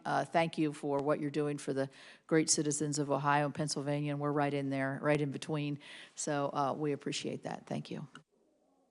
Let me just say, Senator Capito, how much I appreciate your work on this. I want to thank your staff. This has been very much a team effort, and I want to thank the majority staff as well. One is sitting to my right, the other is sitting to my left, but they're really a team, and I'm proud of that teamwork, and we're stronger together. I want to ask a question, if I can, Mr. Shaw, if I can. My staff just handed me some information about a Norfolk Southern train that we heard about just a little bit ago today, derailed in Calhoun County, Alabama. There are 30 train cars on the train. All were empty. Fortunately, the local sheriff has reported there are no injuries, there are no property damage. And so that's a good news, bad news story. But I spent a lot of my life in the Navy and airplanes and thought a lot about safety. And my wife worked for DuPont for many years, and she was very much involved with the safety company, as you may know, and she thought a great deal about safety. When you look, and I might have this wrong, but we had the disaster at East Palestine around February 3rd. We had Springfield, Ohio, beginning of this month, Cleveland, Ohio, where one of your employees' lives was lost, and now the incident in Calhoun County. I understand the National Transportation Safety Board is going to be examining the safety culture of Norfolk Southern, and you probably welcome that. And if I were in your shoes, I would.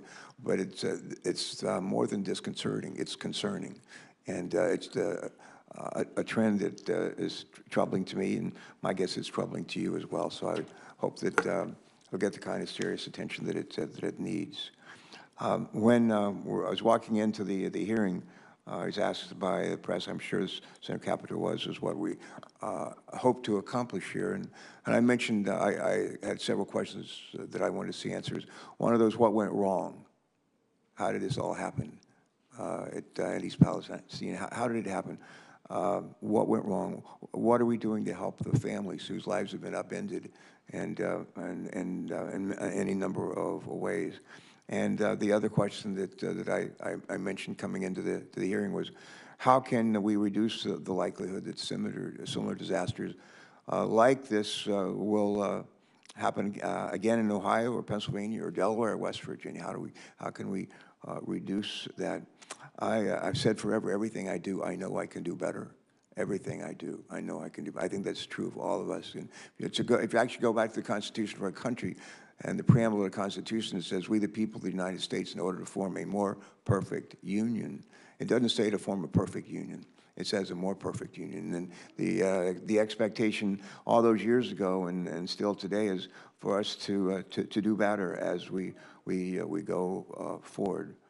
I have a printed statement here. I'm going to read this as well and then close out, which is one more comment from straight from my heart.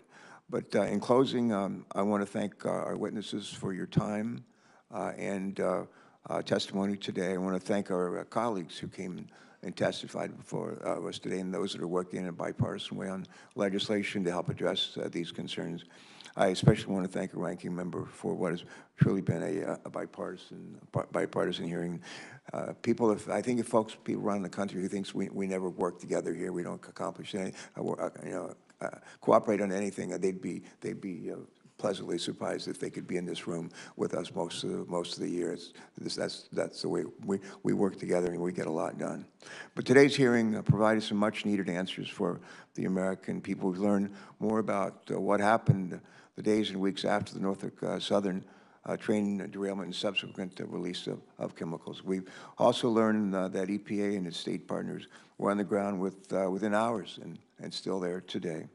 We've heard from local officials that Norfolk Southern poorly communicated with them initially, and that created mistrust in the community, at least initially. And one of the things I'm concerned about, I'm not a big fan. I said, Mr. Shaw, yes, no answers. That's not usually my style.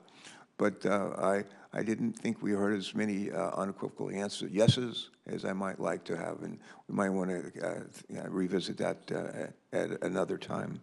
This doesn't help to alleviate the community's mistrust, but I'm relieved to hear the testimony regarding the safety of air and water and the attentiveness of federal, state, and local responders. And I hope the community feels that they've gotten some answers today. And I'll say this again, we stand with the people of East Palestine and surrounding communities. And I commit, and I know I speak for this Senator Capito, I commit to hold Norfolk Southern Street to the fire to make sure that this community is made whole. There's clearly a lot more to discuss with respect to safety for rail and hazardous materials, and I expect the Commerce Committee will pursue these questions in the next few days in their own hearing on this topic. I think it was Bill Gates who once said, it's fine to celebrate success, but it's more important to heed the lessons of failure. Think about that. It's fine to celebrate this success, but it's also important to heed the lessons of failure. And in this circumstance, I believe we must heed the lessons we learned today about this disaster. American lives and livelihood depend on that. If we're smart, and if we'll put our differences aside and work together to support the impacted communities in collaboration, and collaborate on policies that will ensure an accident like this doesn't happen again.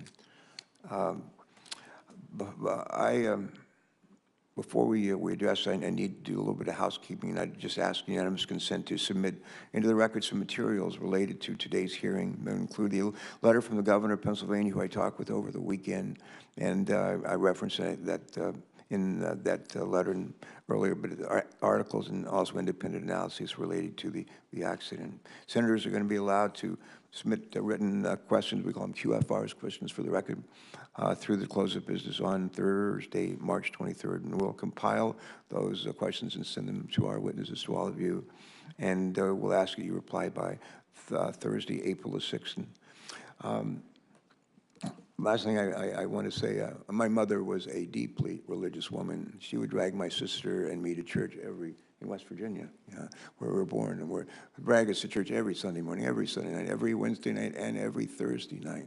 And she wanted to make sure that we understood the difference between right and wrong. We embraced Matthew 24, the least of these. When I was hungry, did you feed me? When I was naked, on and on and on. But she was really big on the golden rule. And she'd like to say, she never used the word default, like when you're not sure what to do, default to the golden rule. But that's what I do. And it can never go wrong. You can never go wrong. And in a situation like this, we've got to just put ourselves in the shoes of the people in East Palestine and other places around the country when they are similarly scared, have their lives changed, their livelihoods diminished, the value of their homes diminished. We just got to put ourselves in the shoes of those people and do it over and over and over again. And if we do that, at the end of the day, we'll have done our jobs and actually done the right thing, which we talked about here quite a bit. And the last thing, I used the word a bit earlier, empower. Empower. One of the things I say a whole lot is if you give a person a fish, you feed them for a day. If you teach a person to fish, they can feed themselves for a lifetime. I always thought that was in the Bible.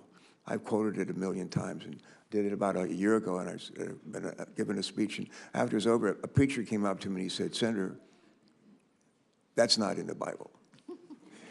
Well, I said, well, it should be. Well, it ought to be. And in addition to making sure people have a place to live and we clean up the water and everything, the idea of empowering people to help themselves. And that's what people want. They want to be empowered. And there's a lot of ways. We all have a hand in doing that. And I pledge that that's going to be part of our focus on this committee going forward. And again, to a guy who used to ride the train a lot, Albert Einstein used to ride the train a lot on the Northeast Corridor 100 years ago. And again, he did say more than a few times, in adversity lies opportunity. Lots of adversity here. Lots of adversity here. But we're not out without opportunity as well. I think with your help and the folks that you represent, we're going to come close to realizing that opportunity. And if we do, the people in these communities that have been more than just disadvantaged, but really subjected to a terrible episode in their lives. But at the end of the day, I hope they'll say, well, they must have read the golden rule somewhere because they've come through for us. With that, I think I already mentioned the questions for the records. I think so. With that, it's a wrap. We're done. Thank you very much. A lot more to be done. A lot more to be done. But thank you for your participation today.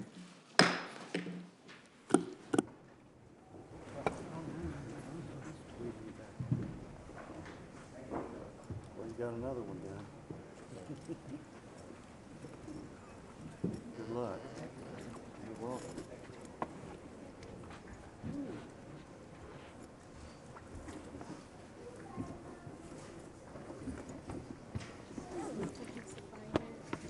Yeah, sure. Of course.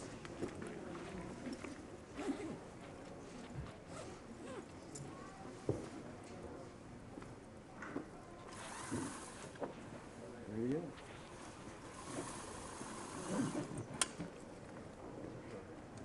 Sean, thank you for showing something. Good talking to you. Laura, congratulations to you. Sean there.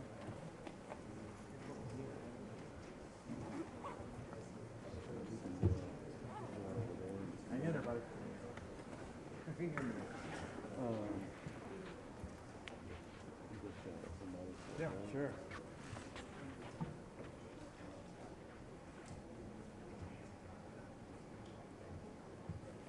Whatever word I said. No, you did fine. That's not one of one couple of chemical words. Oh, I thought you needed to say this one.